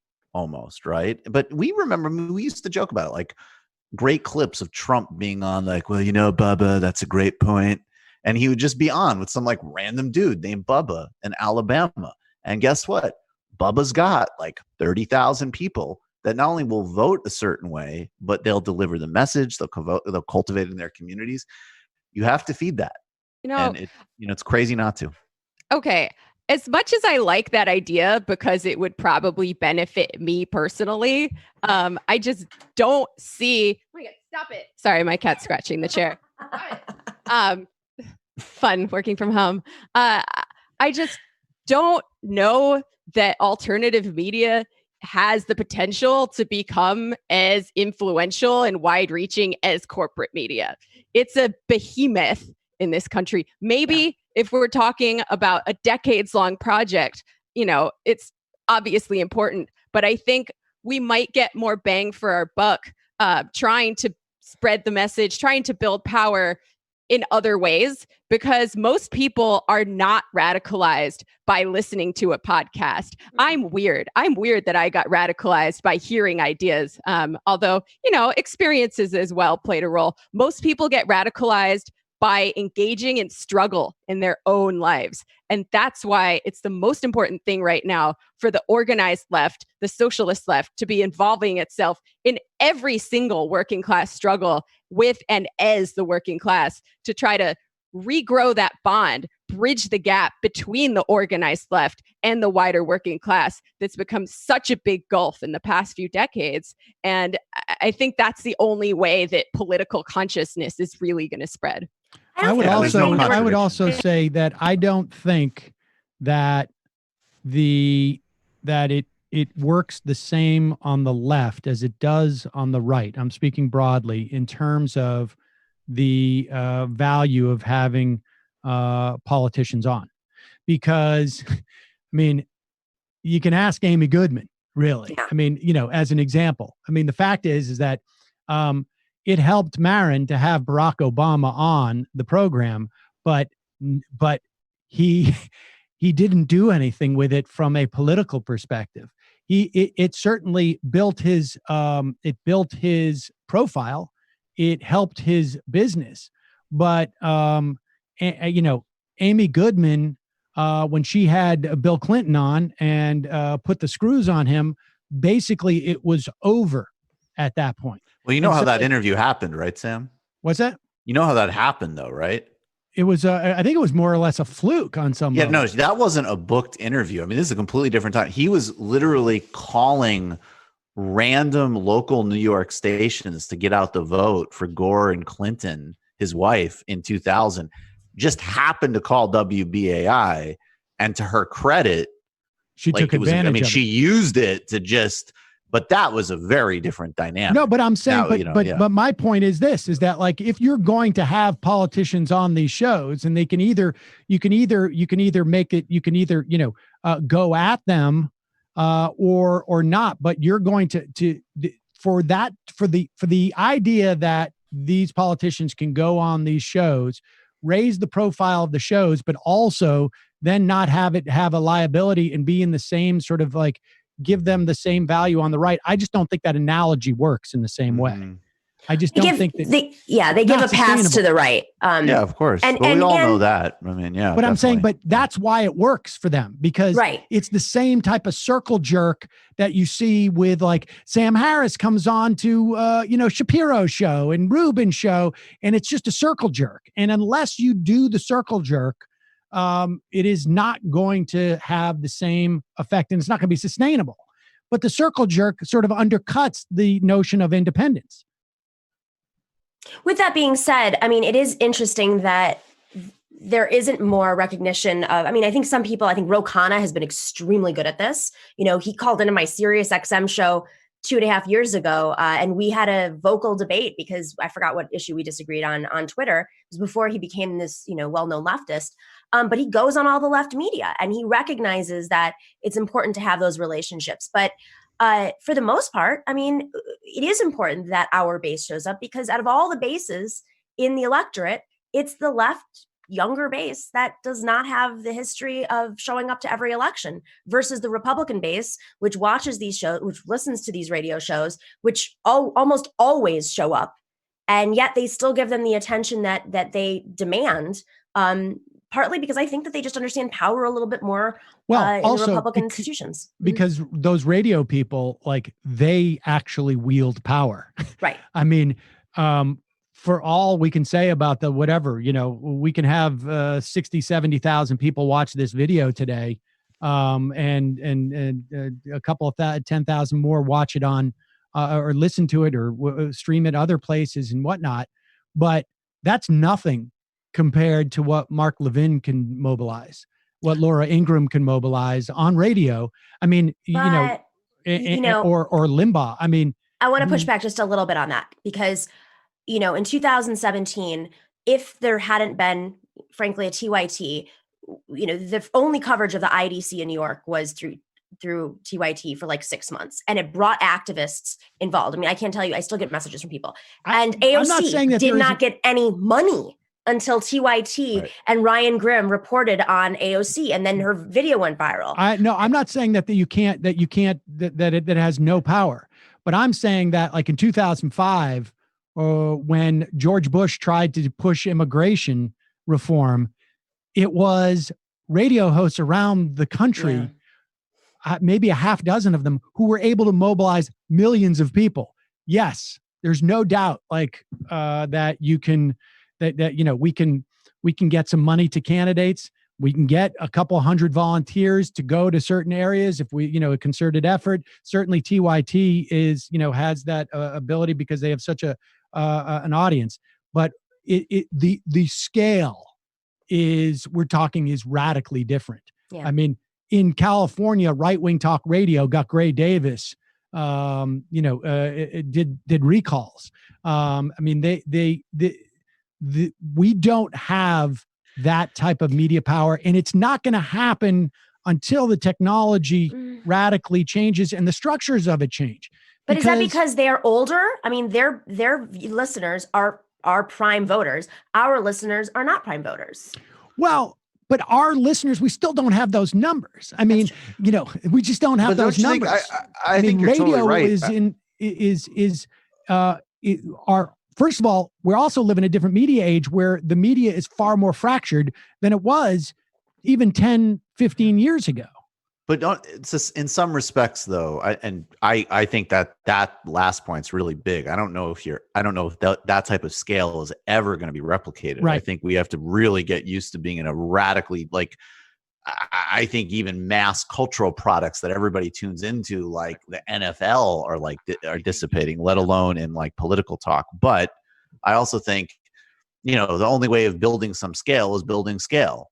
And there's even just a basic, I I think even the points we just made, like with AOC or the IDC, like there is a certain just political reciprocity dynamic as well. Like you should give energy back to those that gave you energy, and it will continue to help and be mutually beneficial. It's not that hard to figure out, and it shouldn't be an exception on the left. And of course, there's no contradiction between that and the broader stuff that Jamie's talking about.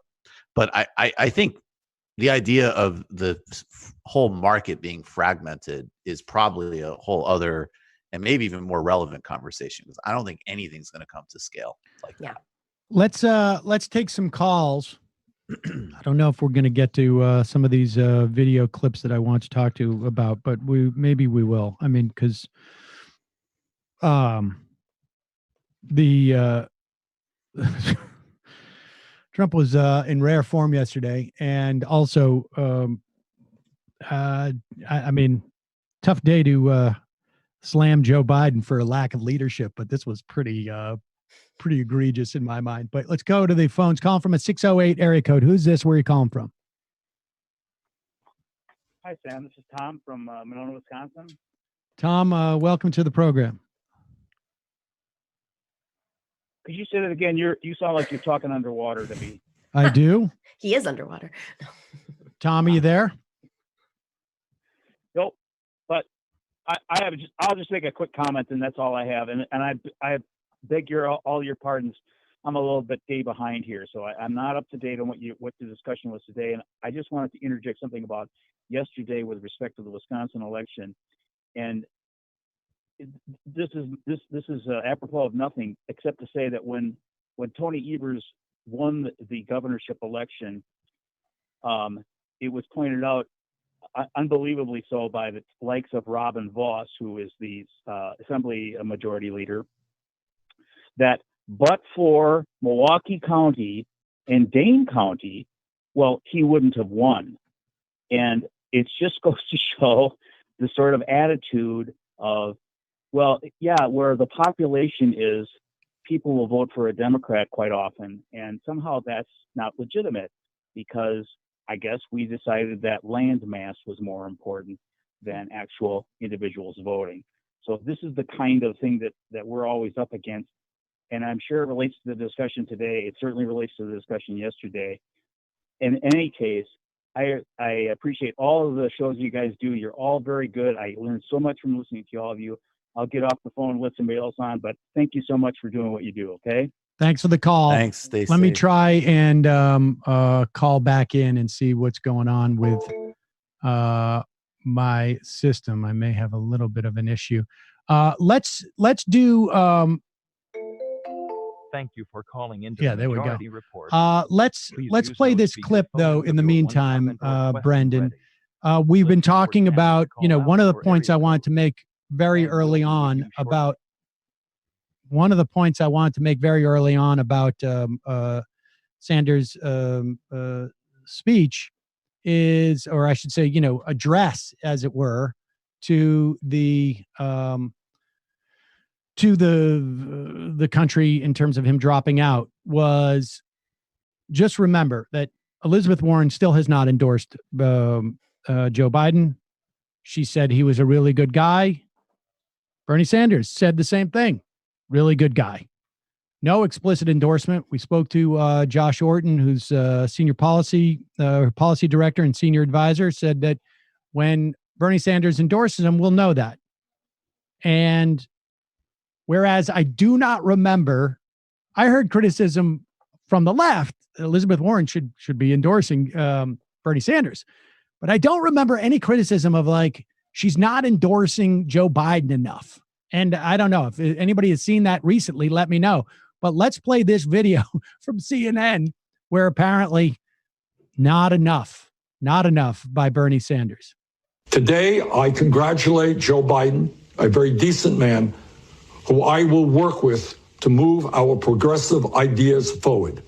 Is Senator Sanders, in saying goodbye, did acknowledge that Joe Biden had an insurmountable lead, but he didn't say anything nice about Joe Biden. He did not say he'd spoken to him. He did not say he would work with him. He said it was imperative. Now, wait a second. To be fair, John King rolled that piece of tape 3 minutes before he said this. So there is a I think the guy who tweeted this out did cut. So there's really 3 minutes. Now, 3 minutes is a long time.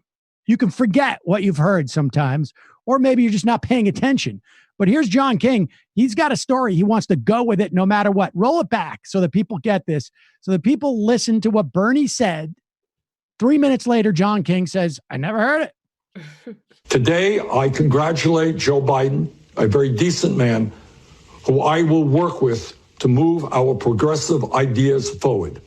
Is Senator Sanders, in saying goodbye, did acknowledge that Joe Biden had an insurmountable lead, but he didn't say anything nice about Joe Biden. He did not say he'd spoken to him. He did not say he would work with him. He said it was imperative to beat President Trump, but there was no big embrace of Joe Biden. He said nicer things about Joe Biden back during some of the Democratic debates than he said in saying goodbye. Oh, my well, poor John King. He didn't get a chance to listen to the tape that he just ran. Sometimes that happens. Somebody's talking to you here, you're rolling some video, pay attention to it, and then you come out and you make an ass of yourself. But who cares? Well, if that's the thing he leads with. And then, by the way, they all echoed it because I watched it right before I came on in real time. They all echoed the point. They kept going, doubling down. God. That's the most important thing to bring up in this moment.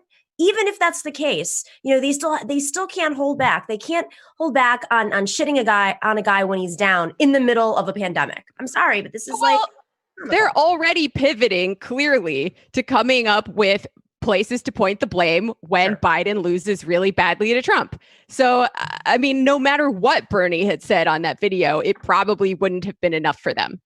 I would also argue that it's not just about placing the blame on Bernie. It is also now, there is an instinctual desire by the media to attack the Democratic frontrunner, regardless of what the situation is. So you're going to see a lot more criticism of Biden going forward. And this, I also think, is a way of undercutting Biden, right? By saying that, like, look, this guy's just jumped out and he's declared war on Biden.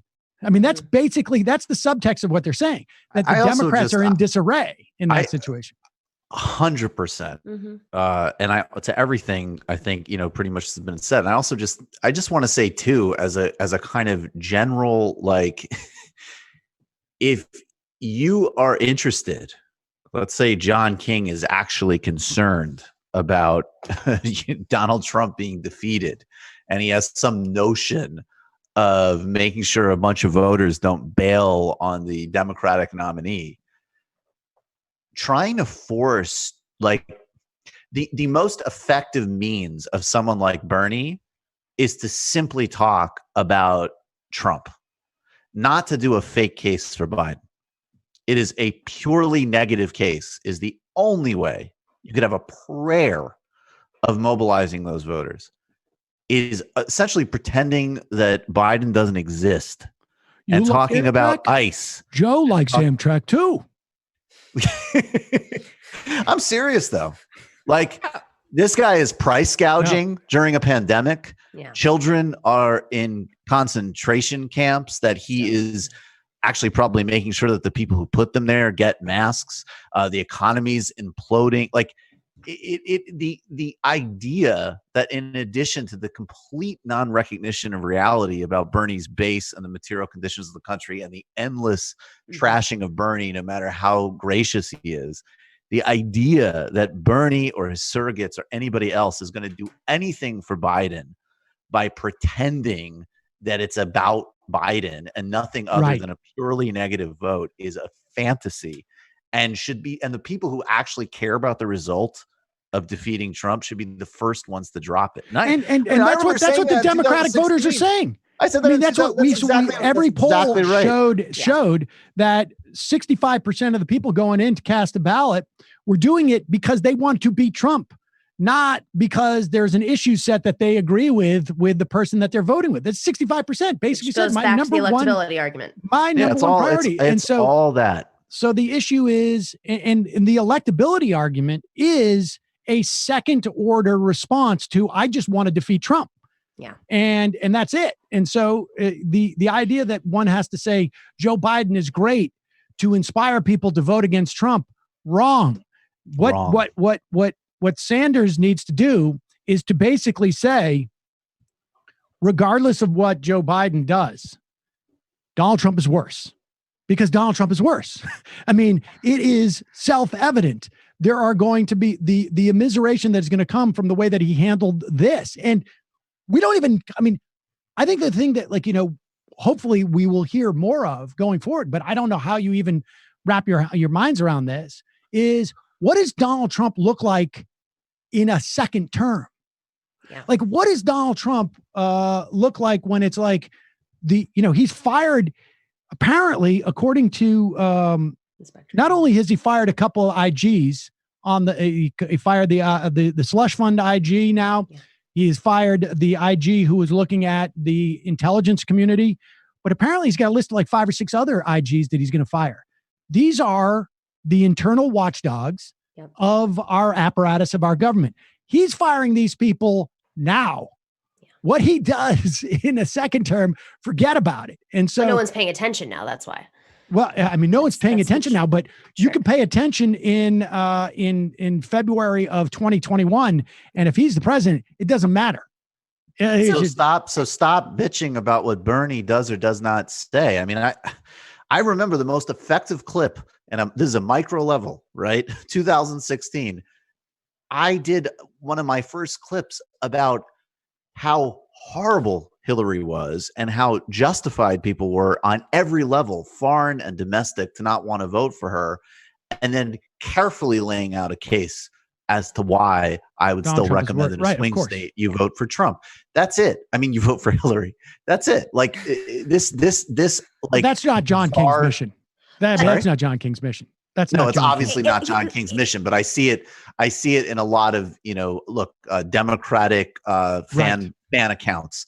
And if they're remotely serious at all, they need to shut up. That is what is getting into the circle of trust. Yes. Right. I am going to meet you where your perspective is, and I'm going to acknowledge that your perspective is legitimate. And now I'm going to explain to you, I'm going to bring in other factors that are going to influence your opinion. They know, those people, like Neera Tanden knows, right? Because she's gone through that type of training.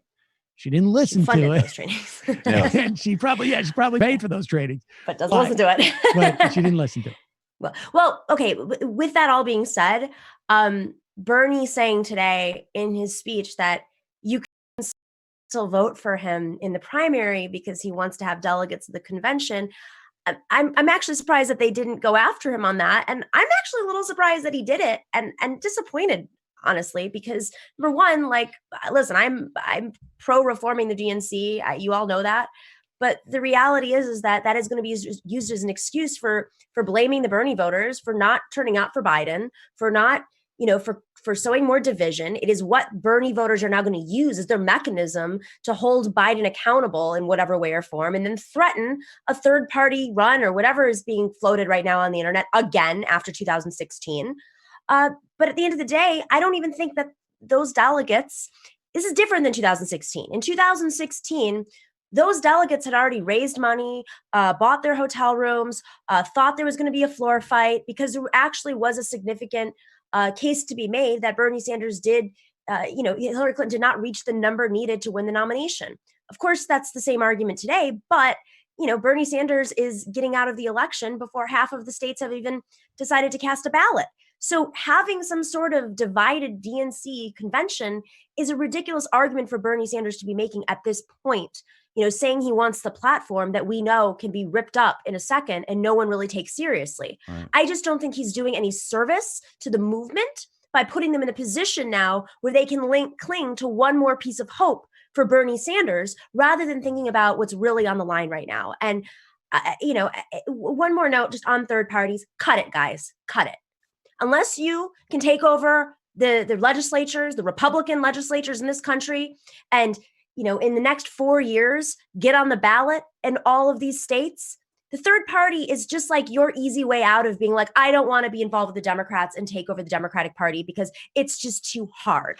I think on local levels, we can rethink that, to be honest. I'm interested in state and local. Well, they did it in Vermont. Adolph Reed had an interesting effort in South Carolina. Well, look, Nomiki, I mean, I don't know if that's the answer. How does that pressure the presidential election? Sure. And quote unquote, taking over the Democratic Party seems like a fool's errand too. It's not though. I mean, listen, I know I'm gonna beat the drumbeat on this, but there's like 20 people. There's literally like 20 people setting the rules, and we have not exposed them. We haven't put we have to know where our pressure points are. We can't just throw our arms up in the air when we're like, oh, it's too hard to read. It's too hard to understand who to go after. That's what we did with the IDC. People woke up and thought, all right, who's holding up the legislature in New York? Oh my God, it's just 8 stupid senators? You didn't see my latest piece? Oh my God, it's too hard. Throw your hands up. What's wrong with you? Yeah, let's go start let's get on the ballot in 50 states. And all of them have different. Absolutely. But at the same time, we need to be real that the Democratic Party has not shifted at all significantly in the last several years. And what does that mean? Effort is going to be even more difficult. What are you measuring that? What do you mean, what am I measuring that by? Well, I mean, I'm curious as to what you're measuring that by. Well, I'm measuring it by the leadership of the party, but like expressed the voting by what? base of the party, the policy of the party. Well, the policies, the policies have changed. I can tell you this. Okay, well, let me just. I mean, to the extent that the Democrats have had any ability to affect policy over the past 3 years, obviously they haven't. They haven't been in a position to do that. But you look at at what's going on in California in terms of Gavin Newsom. He is a Democrat. He is the Democrat who is the governor of the largest state in the country.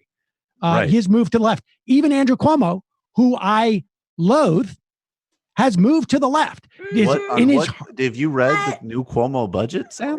I have read the new Cuomo budget. I've done Medicaid cuts. I understand the Medicaid cuts that he's offering. I understand. Where has he moved left? His pseudo college for all, his pseudo anti-fracking, It's all those pseudo things are a move to the left. There is no doubt about it. Okay, getting rid of the IDC. We shouldn't have to fake moving to the left. It should just be like. I'm not saying the question is not, is he sufficiently left? The question is, has there been movement? The reason why he's had to have movement, just the elimination of the IDC is an example of the move to the left. I know in his heart, he doesn't give a shit. When you look at the bailout package, when you look at, because I can't just do it. Look, yes, there's little micro examples. There's different movements, and Newsom is a better governor than I would have expected. Yes. Cool. There you go. It's a progressive state. I have no problem with that. Progressive movement in that state. I don't know. I wouldn't hang my hat on Newsom yet, but I will. It's just that there is no evidence that the Democratic Party is in the same place. Nationally, we literally don't even have a functioning centrist opposition party to even do a bailout that is like, it's worse arguably than 2008. There isn't a separate stimulus package like under Obama, which is actually somewhat decent. There's less constraints on a greater amount of money. Right. And I don't see any leadership from Biden, Schumer, or Pelosi. I agree. I agree. And we need to be real about that. But we are also 3 weeks into this. You're comparing it to a 1 year period of time in terms of stimulus. Yes. And where theoretically, if we had moved left, and look, also this reflects my generation and the immediacy of needs that I know of people personally. So I can't I know people who need things personally. I understand, but it's not a question of. It is simply you made an assessment, an assertion that it has not moved to left, and I can tell you that if you take more than structurally, it has not. Well, I don't know what structurally means either. Power. I mean, in terms of power, leadership, I'm and in between both portfolio. of you. I think what we have to keep in mind here is, there are more positions. We have more progressives, for instance, in Congress. The Progressive Caucus, be that whatever it is right now. It's far better than it was in the last incarnation. But they don't have power. They are not using their power effectively. They are not applying to the pressure points, including Bernie Sanders. Yes. If Bernie Sanders was more militant in his operation, if his campaign was more militant, I have no doubt we would be in a very, different situation today and I possibly am even not have the disagreeing nomination. with anything you're saying. I am So- disagreeing with the idea that That we it hasn't haven't moved to left. the left. So what because Bernie Sanders could not even get booked on a television show 5 years, Agreed. 5 years Agreed. ago. You couldn't talk about campaign finance reform 5 years ago. You can do a lot of things 5 years ago on cable news. But with that being said, they're exercising their power more, knowing that we are a movement that is growing, but not in solidarity. And so that's, I think, what ultimately Michael is saying is that, structurally, we are not more to the left because they're only flexing their muscles more right now. I But we understand are that ideas have, people. but it's like you said earlier, And Sam, like it's that and what I forget what the phrase you use, but sure. And a quarter. there's But, some- but this is a question of yes, whether or but not, but this is in the context of, can you take over the Democratic Party? And there is no doubt that it can be done. Oh, without There a is doubt. no doubt that it can be done.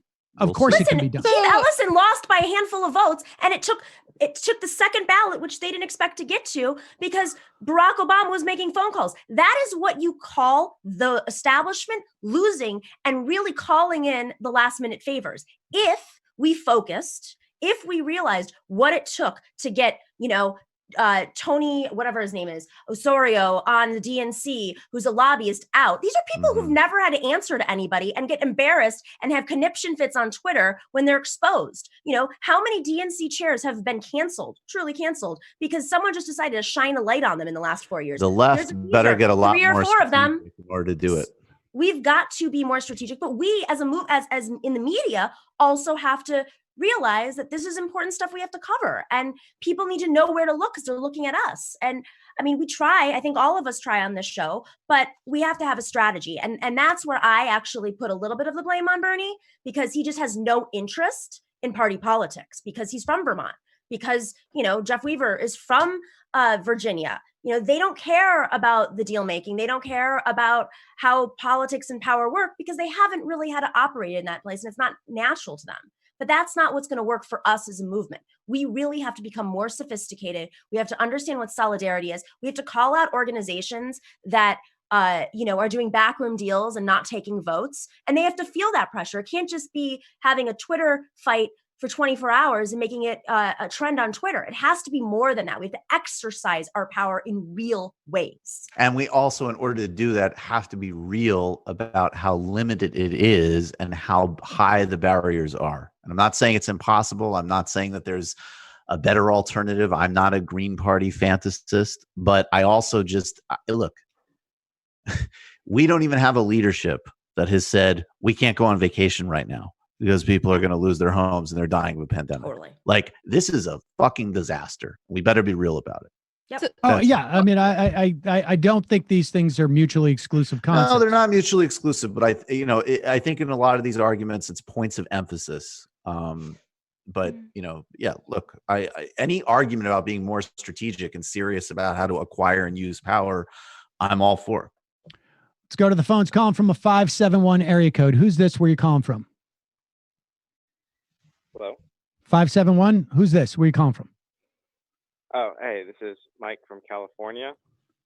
Mike from. Yes. Can you hear me? Okay. I have a little bit of worry that basically there's like reality not being acknowledged here. Like, for example, a ton of people are dying because of pneumonia and unspecified respiratory illness. A ton of people are dying in their homes. Yep. Trump's probably going to lose the election because his voters are going to die. And so it's going to be really easy. That could be an eventuality. We could have millions of people die. And then no one's planning for that. Like, what happens if that happens? Who keeps the lights on? Well, I mean, I think I don't think that we're in a position where we're going to have millions of people die. I do think that we're going to be in a position where we could have tens of thousands, hundreds of thousands of people die. I think I happen to agree with you that I think that the implications of this are going to be such that it's going to make it very, very difficult for Donald Trump to win. And if we were not in this era of coronavirus, I think I would be a lot more concerned about Joe Biden winning. But I think that we are going to be just simply because I don't know that if he's has the stamina. But I think at this point that, like, literally Joe Biden could pass away and Jill Biden could say, I'm now the nominee. And Trump, I think, has got a serious uphill climb, because I think we are just at the beginning of seeing the implications of this. And so I think, we're, to be honest with you, on some level, we're taking a break from that analysis of this to look at, with the assumption that at one point politics are going to come. But part of what we're talking about now, it seems to me, is what follows this. Maybe not in terms of from the medical perspective, but in terms of how is society going to respond to having this event, which is unprecedented. We have never lost this many jobs within a 2 to 3 week period in the history of this country. And I don't think that this period is, I don't even think we can talk about this period yet, because we're in the middle of it. I think we're going to hit another wave of job losses. I think it's, I would suspect, and tomorrow we're going to get numbers for last week. I think last week is going to be less than it was the week before, but that's still going to bring us to 14 million people. I would imagine now we're probably close to 16 million people lose their jobs. But my guess is that 2 or 3 weeks out from now, or in a month from now, we're going to have the rate of increase of job loss is going to increase for a while. And the question is, how are we going to respond to this as a country? And I think it's intimately tied to what we're talking about now, because there are these ideas that Sanders will maintain, and maybe the delegates, I don't know if that plays into it or not, but these ideas are floating out there. And the question is like, who's going to be in Joe Biden's ear, as it were? Right. And who's going to be there and have because we don't have much time. I mean, it's one thing to say that, like, and I agree that the stimulus is a shit show. Part of that is it's like structurally, we don't have a mechanism to get money to people. The Rashida Tlaib suggested, cards and just be able to refill those. Yes. And that to me is, as far as I can tell, the best answer, but that's not something that government has ever done before. And I'm not saying that they couldn't do it. I think they could quite easily. You could figure out a way of doing it. But the easiest thing for the government to do is give money to the financial system, because it's just like, it's literally the circuits are already there. All we need to do is literally flick a switch. That being said, I just want people to remember how easily, relatively speaking, in a totally different time, Medicaid was set up, which is pretty ambitious program by that standard. So if we put our intention to it, there's no doubt that there could be a program. At one point, I think we're going to be in a position where the government is going to have to say, and I hope, and if it's Donald Trump doing it, it's going to be, Bernie Sanders is going to become a very important asset to Joe Biden. But Donald Trump could say, we're going to make everybody over the age of 40 is on Medicaid now. Yes. And that could happen. It could very well happen. Yeah. And in fact, again, and they Trump need to suspend rent. I'm sorry. Yeah. I mean, and the Democrats are standing in the way of that. I mean, it's they are standing in the way, literally, developers. I mean, in New York in particular, it's like you hand out candy to developers, literally in the budget, handing out candy to developers and mortgage relief, which is understandable. But there's no excuse now for saying that there can't be a rent freeze. If the mortgages have been the excuse, where are we? And we really, I don't know. I mean, I'm just at the point, I don't even think a rent strike is going to work, because it would take 3 months before it even factors Wall Street Journal has said that, has reported that over a third of people have not paid their rent. Yeah. I don't know how they make that assessment. It's just like life. Right, exactly. And that needs to get framed as a strike. Yeah, if we could knit that together into an actual organized strike. I've been talking a lot about this on the Antifada and with my DSA comrades, and there's a healthy debate, right? Because normally when you're doing a rent strike, the leverage is that you can pay the rent if you decide to. You're putting the money in escrow. Now, if people literally can't pay, they don't have that leverage, but that calculus has changed, because who else is your landlord going to find to move into your apartment right now? Right. Exactly. So I do see some possibilities on the horizon. Yes. I also disagree that this is necessarily going to hurt Trump's electoral chances. We are living in such insane, hyper-normalized times. Like his approval rating is the approval ratings of how he's handling the crisis is like 60%. I think a lot of the time in crisis, people want to rally around the leader. They don't always make the connection with policy. And unfortunately, I think Trump, it's going to fit very well into his usual platform of blaming immigrants and blaming quote unquote open borders and liberals for this disease that came from the East.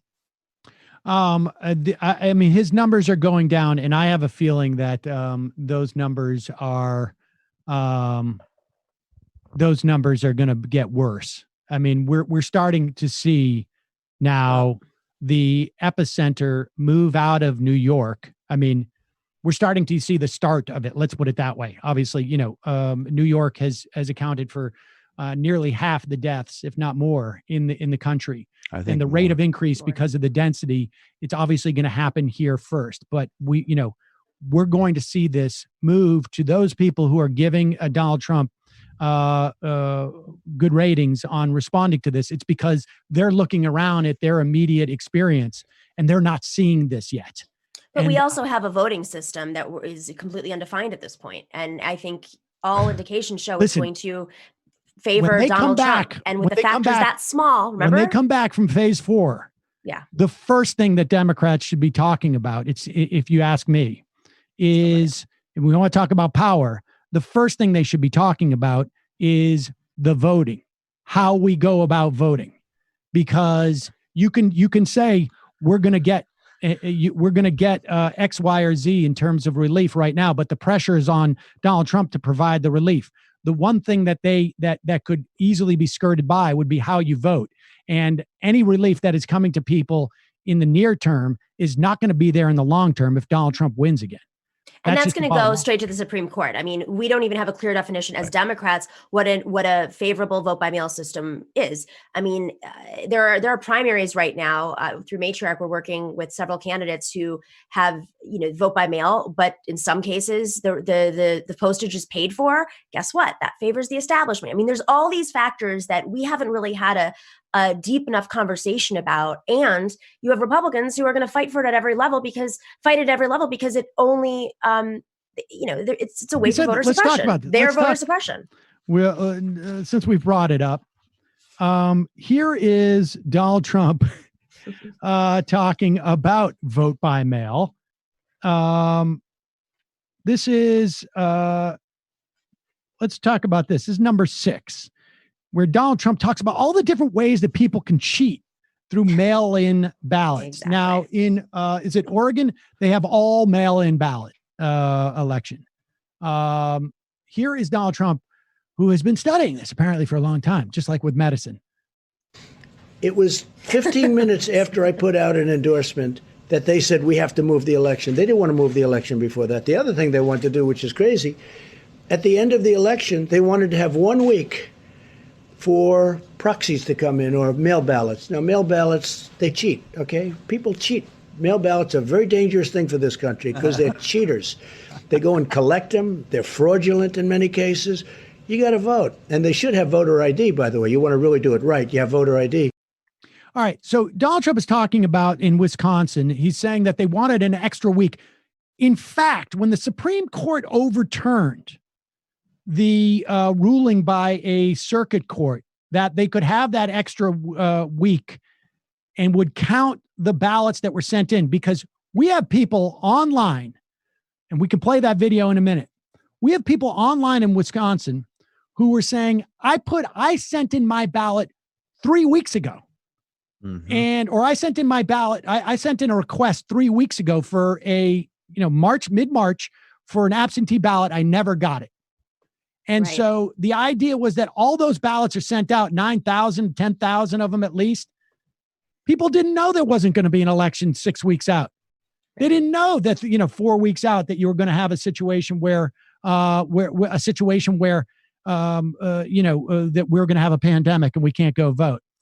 And when the Supreme Court said, no, you cannot count ballots that come in after yesterday, They did not reverse the holding by the circuit court that you could announce the election results next week.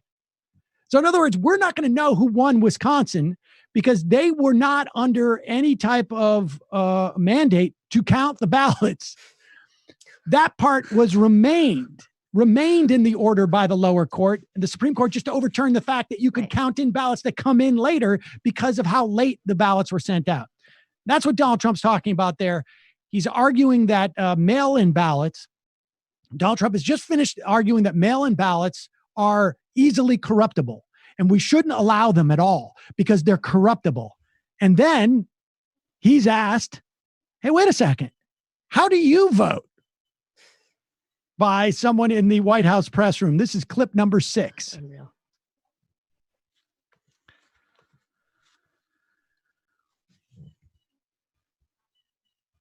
No sound. No sound. I think mail-in voting. Really critical of mail-in voting, mail-in ballots for voting. I think mail-in voting is horrible. You voted by It's mail corrupt. in Florida's election last month, didn't you? Sure, I could vote by mail for that. How do you reconcile Because I'm that? allowed to. Well, that's called out of state. You know why I voted? Because I happen to be in the White House and I won't be able to go to Florida to vote. But let me just say, well, there's a big difference between somebody that's out of state and does a ballot and everything sealed, certified, and everything else. You see what you have to do with the certifications. And you get thousands and thousands of people sitting in somebody's living room signing ballots all over the place. No, I think that mail-in voting is a terrible thing. I think if you vote, you should go. And even the concept of early voting is not the greatest because a lot of things happen. But it's okay. But you should go and you should vote. I think you should go and you should vote. You look at what they do where they grab thousands of mail-in ballots and they dump it. I'll tell you what, and I don't have to tell you, you can look at the statistics. There's a lot of dishonesty going along with mail-in voting, mail-in ballots. I think the biggest level of dishonesty we just saw where the president said that there was a lot of problems. I love the idea like, no, I can do it because I'm allowed to do it. You can play back what I just said. I want to make it clear that I stand with Donald Trump that, and this may be the first time I ever agree with him, you should only do mail-in ballots if you are allowed to do it. Period. And so otherwise, I don't think if you're not allowed to have a mail-in ballot, then I don't think that they should count. But I think the argument is we should allow people to have mail-in ballots because it works for him, but I'm out of state. And the mail knows that because this is going to be the central argument that we're going to hear. He is fully aware that if it's a mail-in ballot situation, he could lose.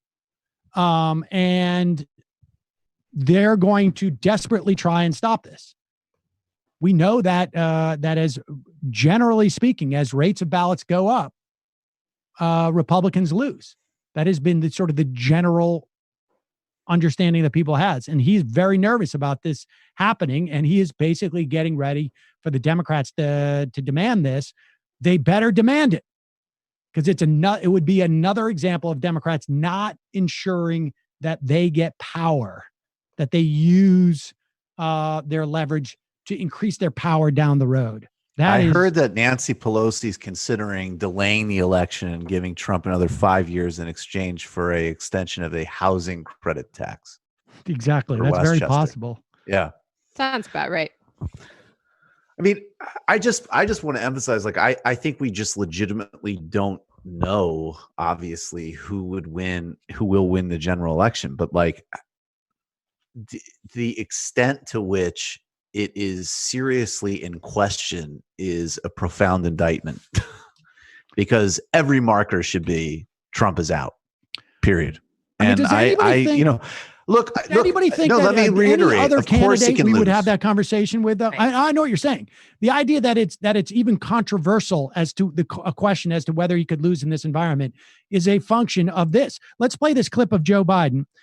Yes. We played a clip yesterday of Joe Biden where he said, we got to follow the science about having the election in Wisconsin. And honestly, like, it reminded me of when people would ask, like a guy like Huckabee, like, do you believe in global climate change? Well, I'm not a scientist. I mean, there's no difference between saying we've got to follow the scientists and I'm not a scientist. It's just a way of avoiding the question. And Biden also said, well, we also got to listen to the courts, right? Because I'm going to, as the presumptive nominee. Yesterday, he wasn't officially the presumptive nominee. Today he is. I'm going to just say it's up to the courts. Well, apparently that's not what he really believed. Here is an interview with Chris Cuomo and Joe Biden. Did this come from this morning or last night? I think it was yesterday. Last night. So this is after the election has happened. He has a different perspective on it. Do you think you won in Wisconsin tonight? Ordinarily, I'd be hitting you over the head with all these exit polls and crosstabs and things that I know about people all the way down to what they like for lunch. We're not going to have anything until Monday. What's your gut? No, we're not. Well, my gut is that we shouldn't have had the election in the first place. The in-person election. It should have been all mail ballots in. It should have been moved in the way that 5 other states have done it. It's the idea didn't have enough poll workers in over 100 and some polling places in Milwaukee.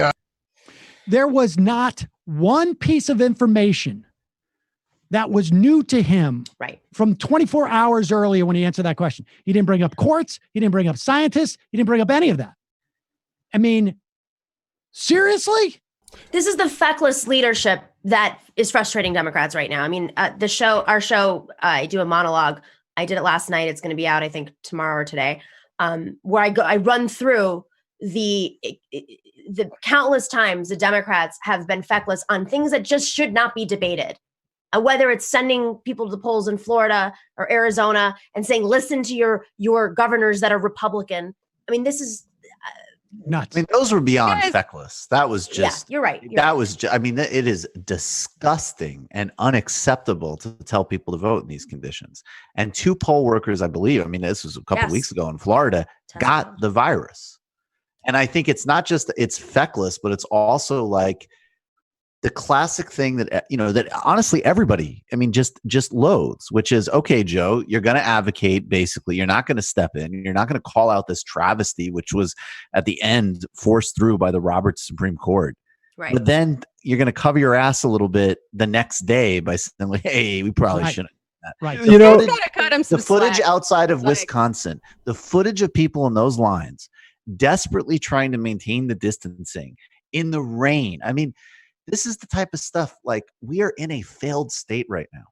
And by the way, it's only because, I mean, the only reason why Tom Perez and Joe Biden, who are lockstep in their messaging, wanted to keep it was because there's the voter suppression aspect in Wisconsin. But it would have been so egregious for them to make the case. This is a case that they're making with Obama and his Eric Holder efforts. I mean, this is really about Eric Holder. At the end of the day, when you pull back the curtain, this is about Eric Holder and his efforts in Wisconsin, which are commendable, but really should have been taken care of, I don't know, by not losing all these state legislatures under the Obama administration.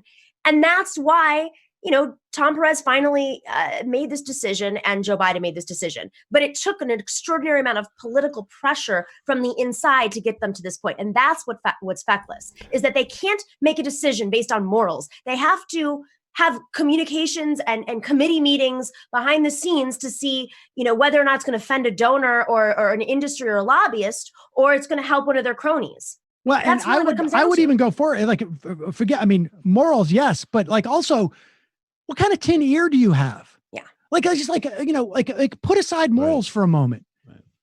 What, like, how bad at this do you have to be to not know that, like, we knew a week ago they were going to do 5 polling places in Milwaukee where they normally have 180. How bad at this do you have to be to not know that if I don't come out against this today, tomorrow I'm going to have to be like, well, I was secretly against it. I mean, but they rule by committee. That's ultimately what I'm saying is, unlike an Andrew Cuomo, who has the political instincts to make decisions on his own and listen to the ground and at least pretend to be progressive by labeling something, student loans for all or whatever the hell he does. they rule by committee. They have to go back and see what does CAP say? What is, what is Barack Obama going to say? They really do have these conversations behind the scenes before they say, okay, fine. I'm going to say, read this fantastic Andrew Sullivan piece. I just want to say, Joe said it was his gut that told him. The thing that I know about overeating is your gut doesn't know until 30 minutes after it's full that it's full. So that's right. Chew your food slowly. All those PB&Js and Fig Newtons are really getting sort of reminds me. Let's look at this clip. I voted before I voted against it. Let's look at this clip. Doesn't remember saying that 2 days ago. Let's look at this clip of Milwaukee voters who are lined up. This one is not even as disturbing because the rain is not pelting down on them. They're still in raincoats, but there are videos of and these things are going around the block. You had pictures. There's pictures of elderly folks who are literally like a half a mile away from the voting booth in line. Think about this: 180 polling places reduced down to 5 in Milwaukee. Here is Shaquille Brewster from MSNBC having a conversation with voters at Riverside High School in Milwaukee, lined up, and they're just about to get into the door. They've obviously been out there for hours. I'm really concerned about the people and about our rights and stuff. And the Republic. People that can't even walk up to the polls and have to stand in line for 3 hours. Oh, come on, then. Yeah, now it's important more than ever to vote blue because red has put us out here, stop the postponing of the voting. We have to make sure that voice is heard, regardless of this pandemic. That's the situation we're in. Why not vote absentee? That's going to be a question I get. Why did you not? I tried to vote absentee, requested my ballot on the 14th, and never received it. Wow. Same with you? You requested ballots on March 14th? I did. They said they put my wrong name on here. Oh, okay, so you got an absentee ballot. Yeah, but the name is wrong. I never got mine. I'm a senior. They put junior down here. If there's one thing you want people to know who are watching this, what's your message to them? Vote. Well, we're strong. And tell my son to vote. This. Yeah. Say that again? We're strong. We'll get through this. There's hardship, but it's important to make your voice heard. You might feel like one person, but collectively, we're all out here. All together. We're all helping each other. It's going to be okay. Just to put a cap on this,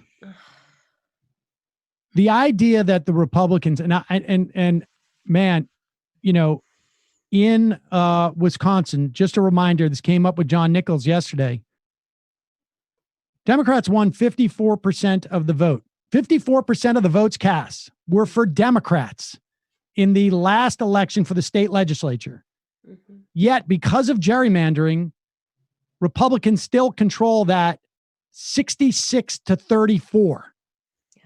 So in a statewide election, come November, if there's actual voting, Republicans may have a problem there, but they're not going to have it in these, Democrats would have to get like 70% of the vote to take over that state legislature. I mean, it's almost an impossibility. It's almost locked in. That's why on Monday, the results of this Supreme Court election in Wisconsin are going to be so huge. Now, the court is not in balance, but it's going to make an issue.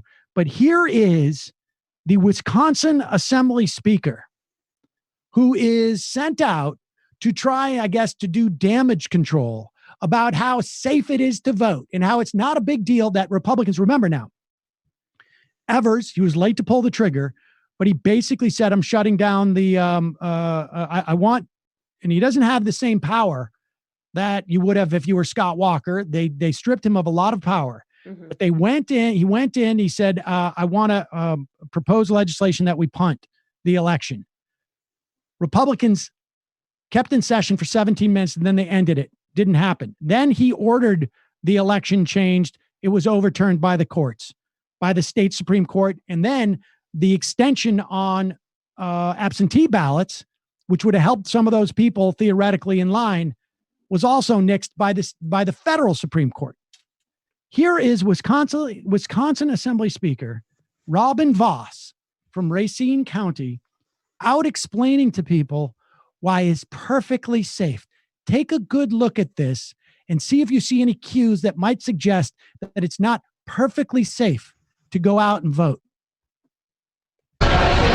What do you have to say for some of the voters who are concerned about being disenfranchised because they requested the ballot as of Friday but still haven't gotten it and they're afraid to leave their houses?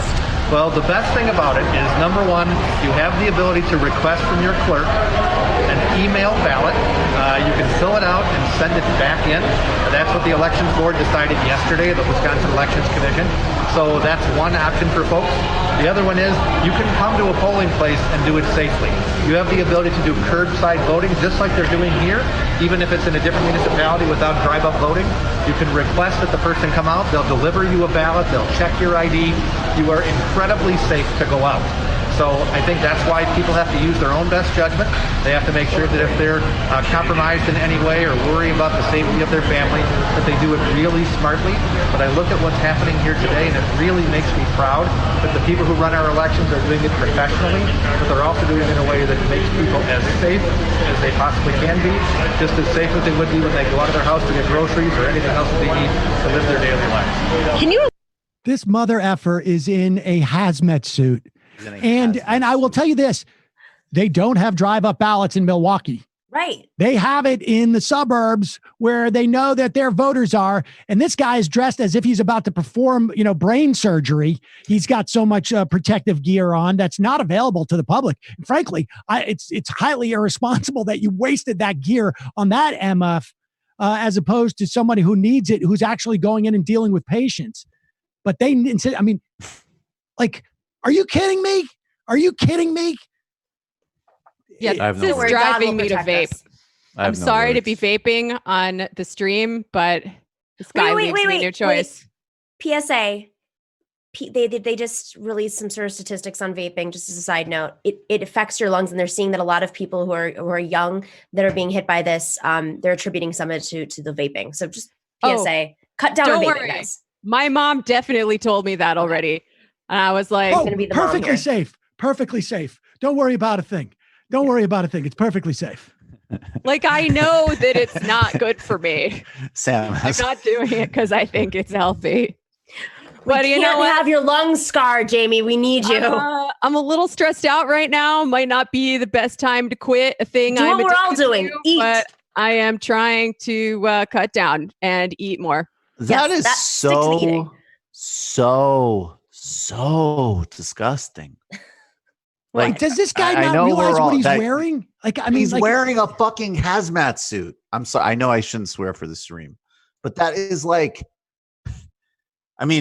we're not allowed to swear? Terms like banality of evil need to make a comeback as actual terms that mean something.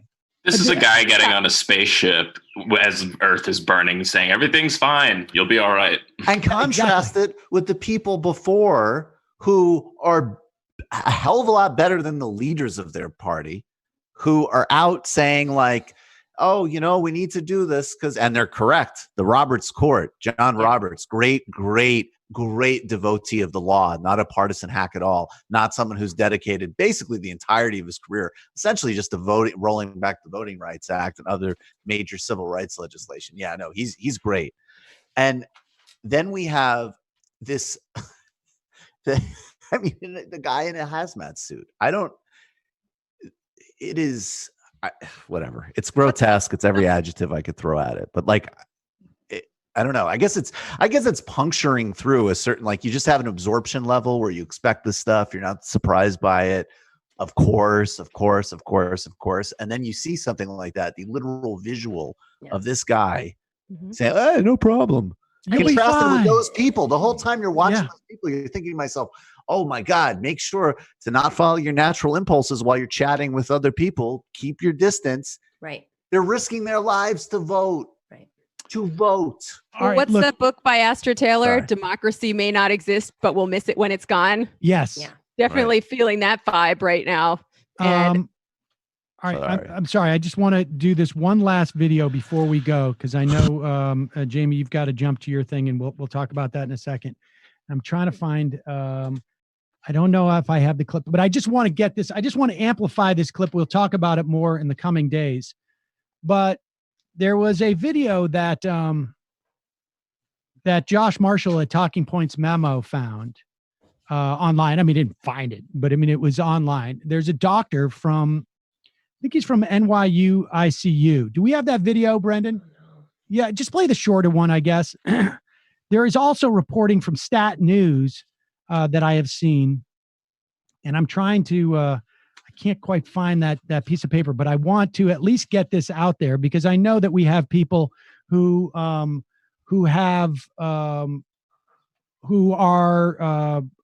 doctors who are working on caring for people, and if we can in any way help this.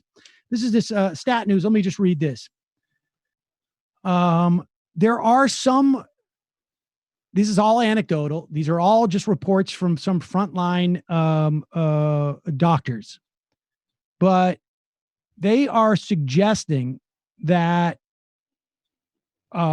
critical care physicians suspect that blood levels of oxygen, which for decades have driven decisions about breathing support for patients with pneumonia and acute respiratory distress, or I think they call it ARS, acute respiratory syndrome, might be misleading them about how to care for those with COVID-19. In particular, more and more are concerned about the use of intubation and mechanical ventilators. They argue that more patients could receive simpler, non-invasive respiratory support, such as the breathing mask used in sleep apnea, at least to start with, and maybe for the duration of the illness. I'm not going to pretend to even understand this stuff, but there are enough reports, and I trust Josh Marshall's sort of sense of this, that there are some frontline doctors who are saying that what they're treating looks like pneumonia, but does not respond like pneumonia. In pneumonia, your lungs become weak and they don't have the ability to basically go in and out, or they've become filled with fluids, and they don't have the ability to sort of pump air in. This doctor, and apparently some others, enough so that this Stat News, which apparently is a credible news, medical news organization, some of these people are suggesting that the protocols in which they use ventilators, where it forces air in and out and forces the lungs to do the job, should be rejiggered in some way to just simply provide more oxygen, because the oxygen levels are going down. And this guy doesn't seem to have the answers, but he is suggesting that, and I guess within the context of the medical field, this is controversial and iconoclastic in some way, but if there are doctors out there or people who are working with frontline COVID-19 patients who may be experiencing this, I just want to make the opportunity so that they can connect with this stuff. It's just a way of amplifying it. Let's play this video. Who is the name of the doctor, Brendan? And just let's put up also the his YouTube page so that people can go look. He's done a couple of these videos. Yeah, his name's Dr. Cameron Kyle Siddell. Cameron Kyle Siddell. And can you show at least his YouTube handle in the video so that people can go and check out more from him? I can try. There's all kinds of like COVID information that's blocking it, but I'll do my best. Okay. Hi, this is Dr. Cameron Kyle Siddell, ER and critical care doctor from New York City. Right now I'm rushing into work. I'm rushing like every hospital in this city is rushing. Our hospital is in an unimaginable condition. We are working extremely hard under extremely stressed conditions.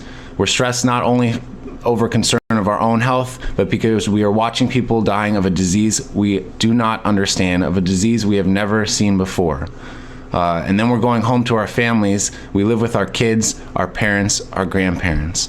Right now, it is as if the train is slamming down the track at an extremely high velocity under extremely stressed conditions, but we don't know where we're going. We are putting breathing tubes in people and putting them on ventilators and dialing up the pressure to open their lungs. I've talked to doctors all around the country, and it's becoming increasingly clear that the pressure we are providing may be hurting their lungs, that it is highly likely that the high pressures we are using are damaging the lungs of the patients we are putting the breathing tubes in. It's not our fault. We didn't know. This is how we treat ARDS. This is how we've treated it for the last 20 years. 2 days ago, the Italians came out with a letter stating the same thing, that we are running the ventilators in the wrong way. Right now, the news is saying that 100 to 250,000 people in this country may die. That means 100 and 250,000 people may be put on a ventilator that is programmed wrong. We can change those protocols. We need to change those protocols. COVID positive patients need oxygen. They do not need pressure. They will need ventilators, but they must be programmed differently. The protocols in this country, in every small, big, medium-sized hospital in this country, must change. They can change. The time for us to change them is rapidly diminishing, but we do have time, but that time is now. We have to change the protocols. Please spread the message. Thank you. All right. And there's a couple of videos like that that are on there. Like I say, there's a piece in Stat News as of today. Ventilators are overused for COVID-19 patients, doctors say. There's going to be more reporting on this, I imagine. But I'm just putting it out there. Josh Marshall has, at the very least, done some reporting on this guy. And he is, in fact, who he says he is. So, and I don't know. I can't assess the credibility of this at all.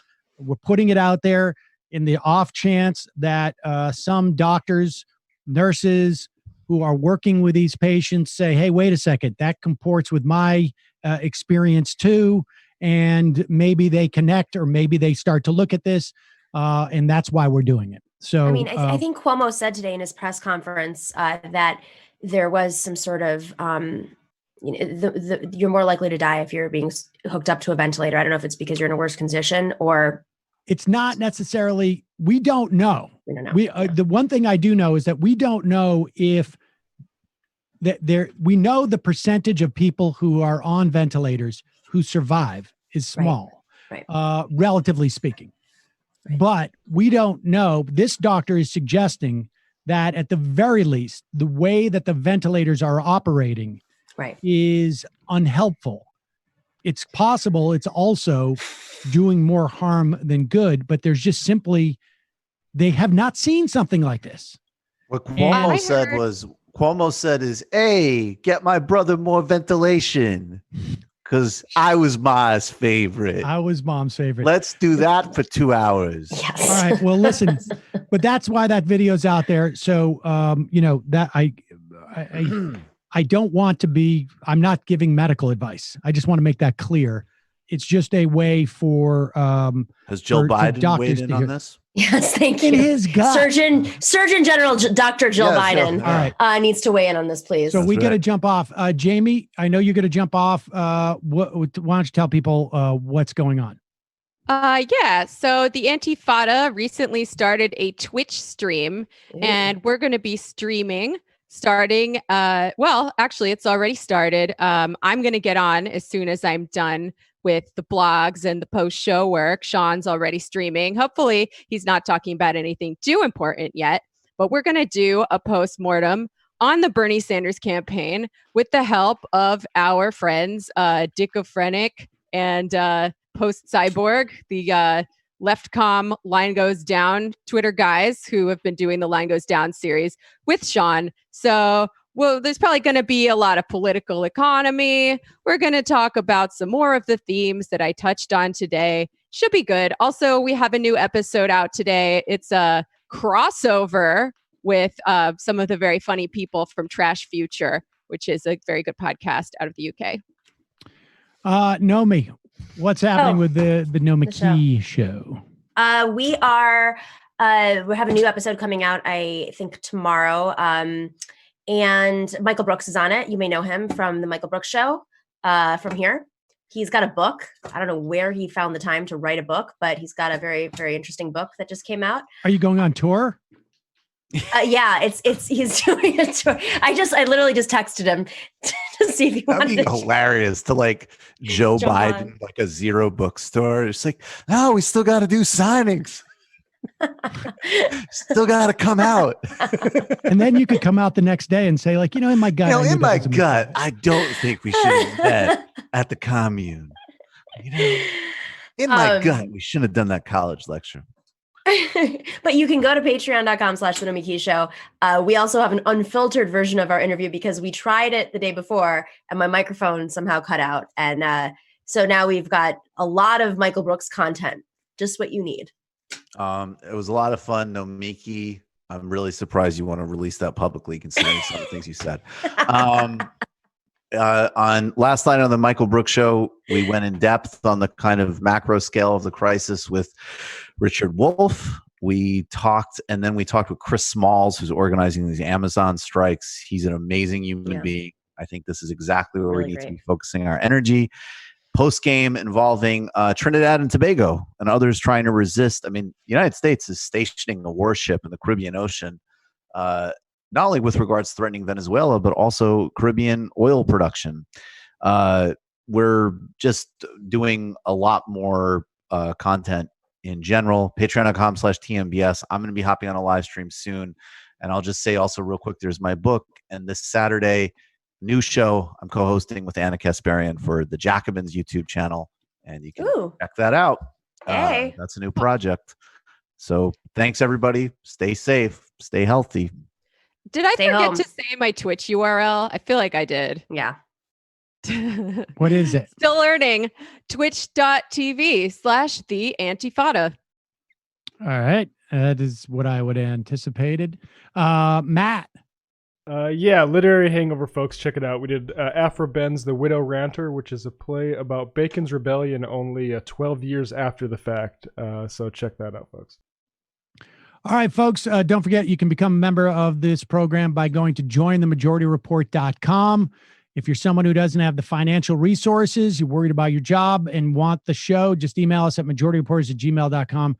Give us a little bit of time, and we will definitely get to it. I am taking going on my Passover retreat, but fortunately it times nicely with Michael's Thursday. So I will be back on Friday. Also, don't forget justcoffee.coop, fair trade coffee, tea, or chocolate. Use the coupon code majority, get 10% off. Those folks are still shipping. Coffee out from Wisconsin. And so check it out. You'll enjoy it. And we will see you tomorrow. It might take all the strength I got to get to where I want, but I know somehow I'm gonna get there. I wasn't looking when I just got caught between the truth and the light bulb. But finding out won't make me feel any better.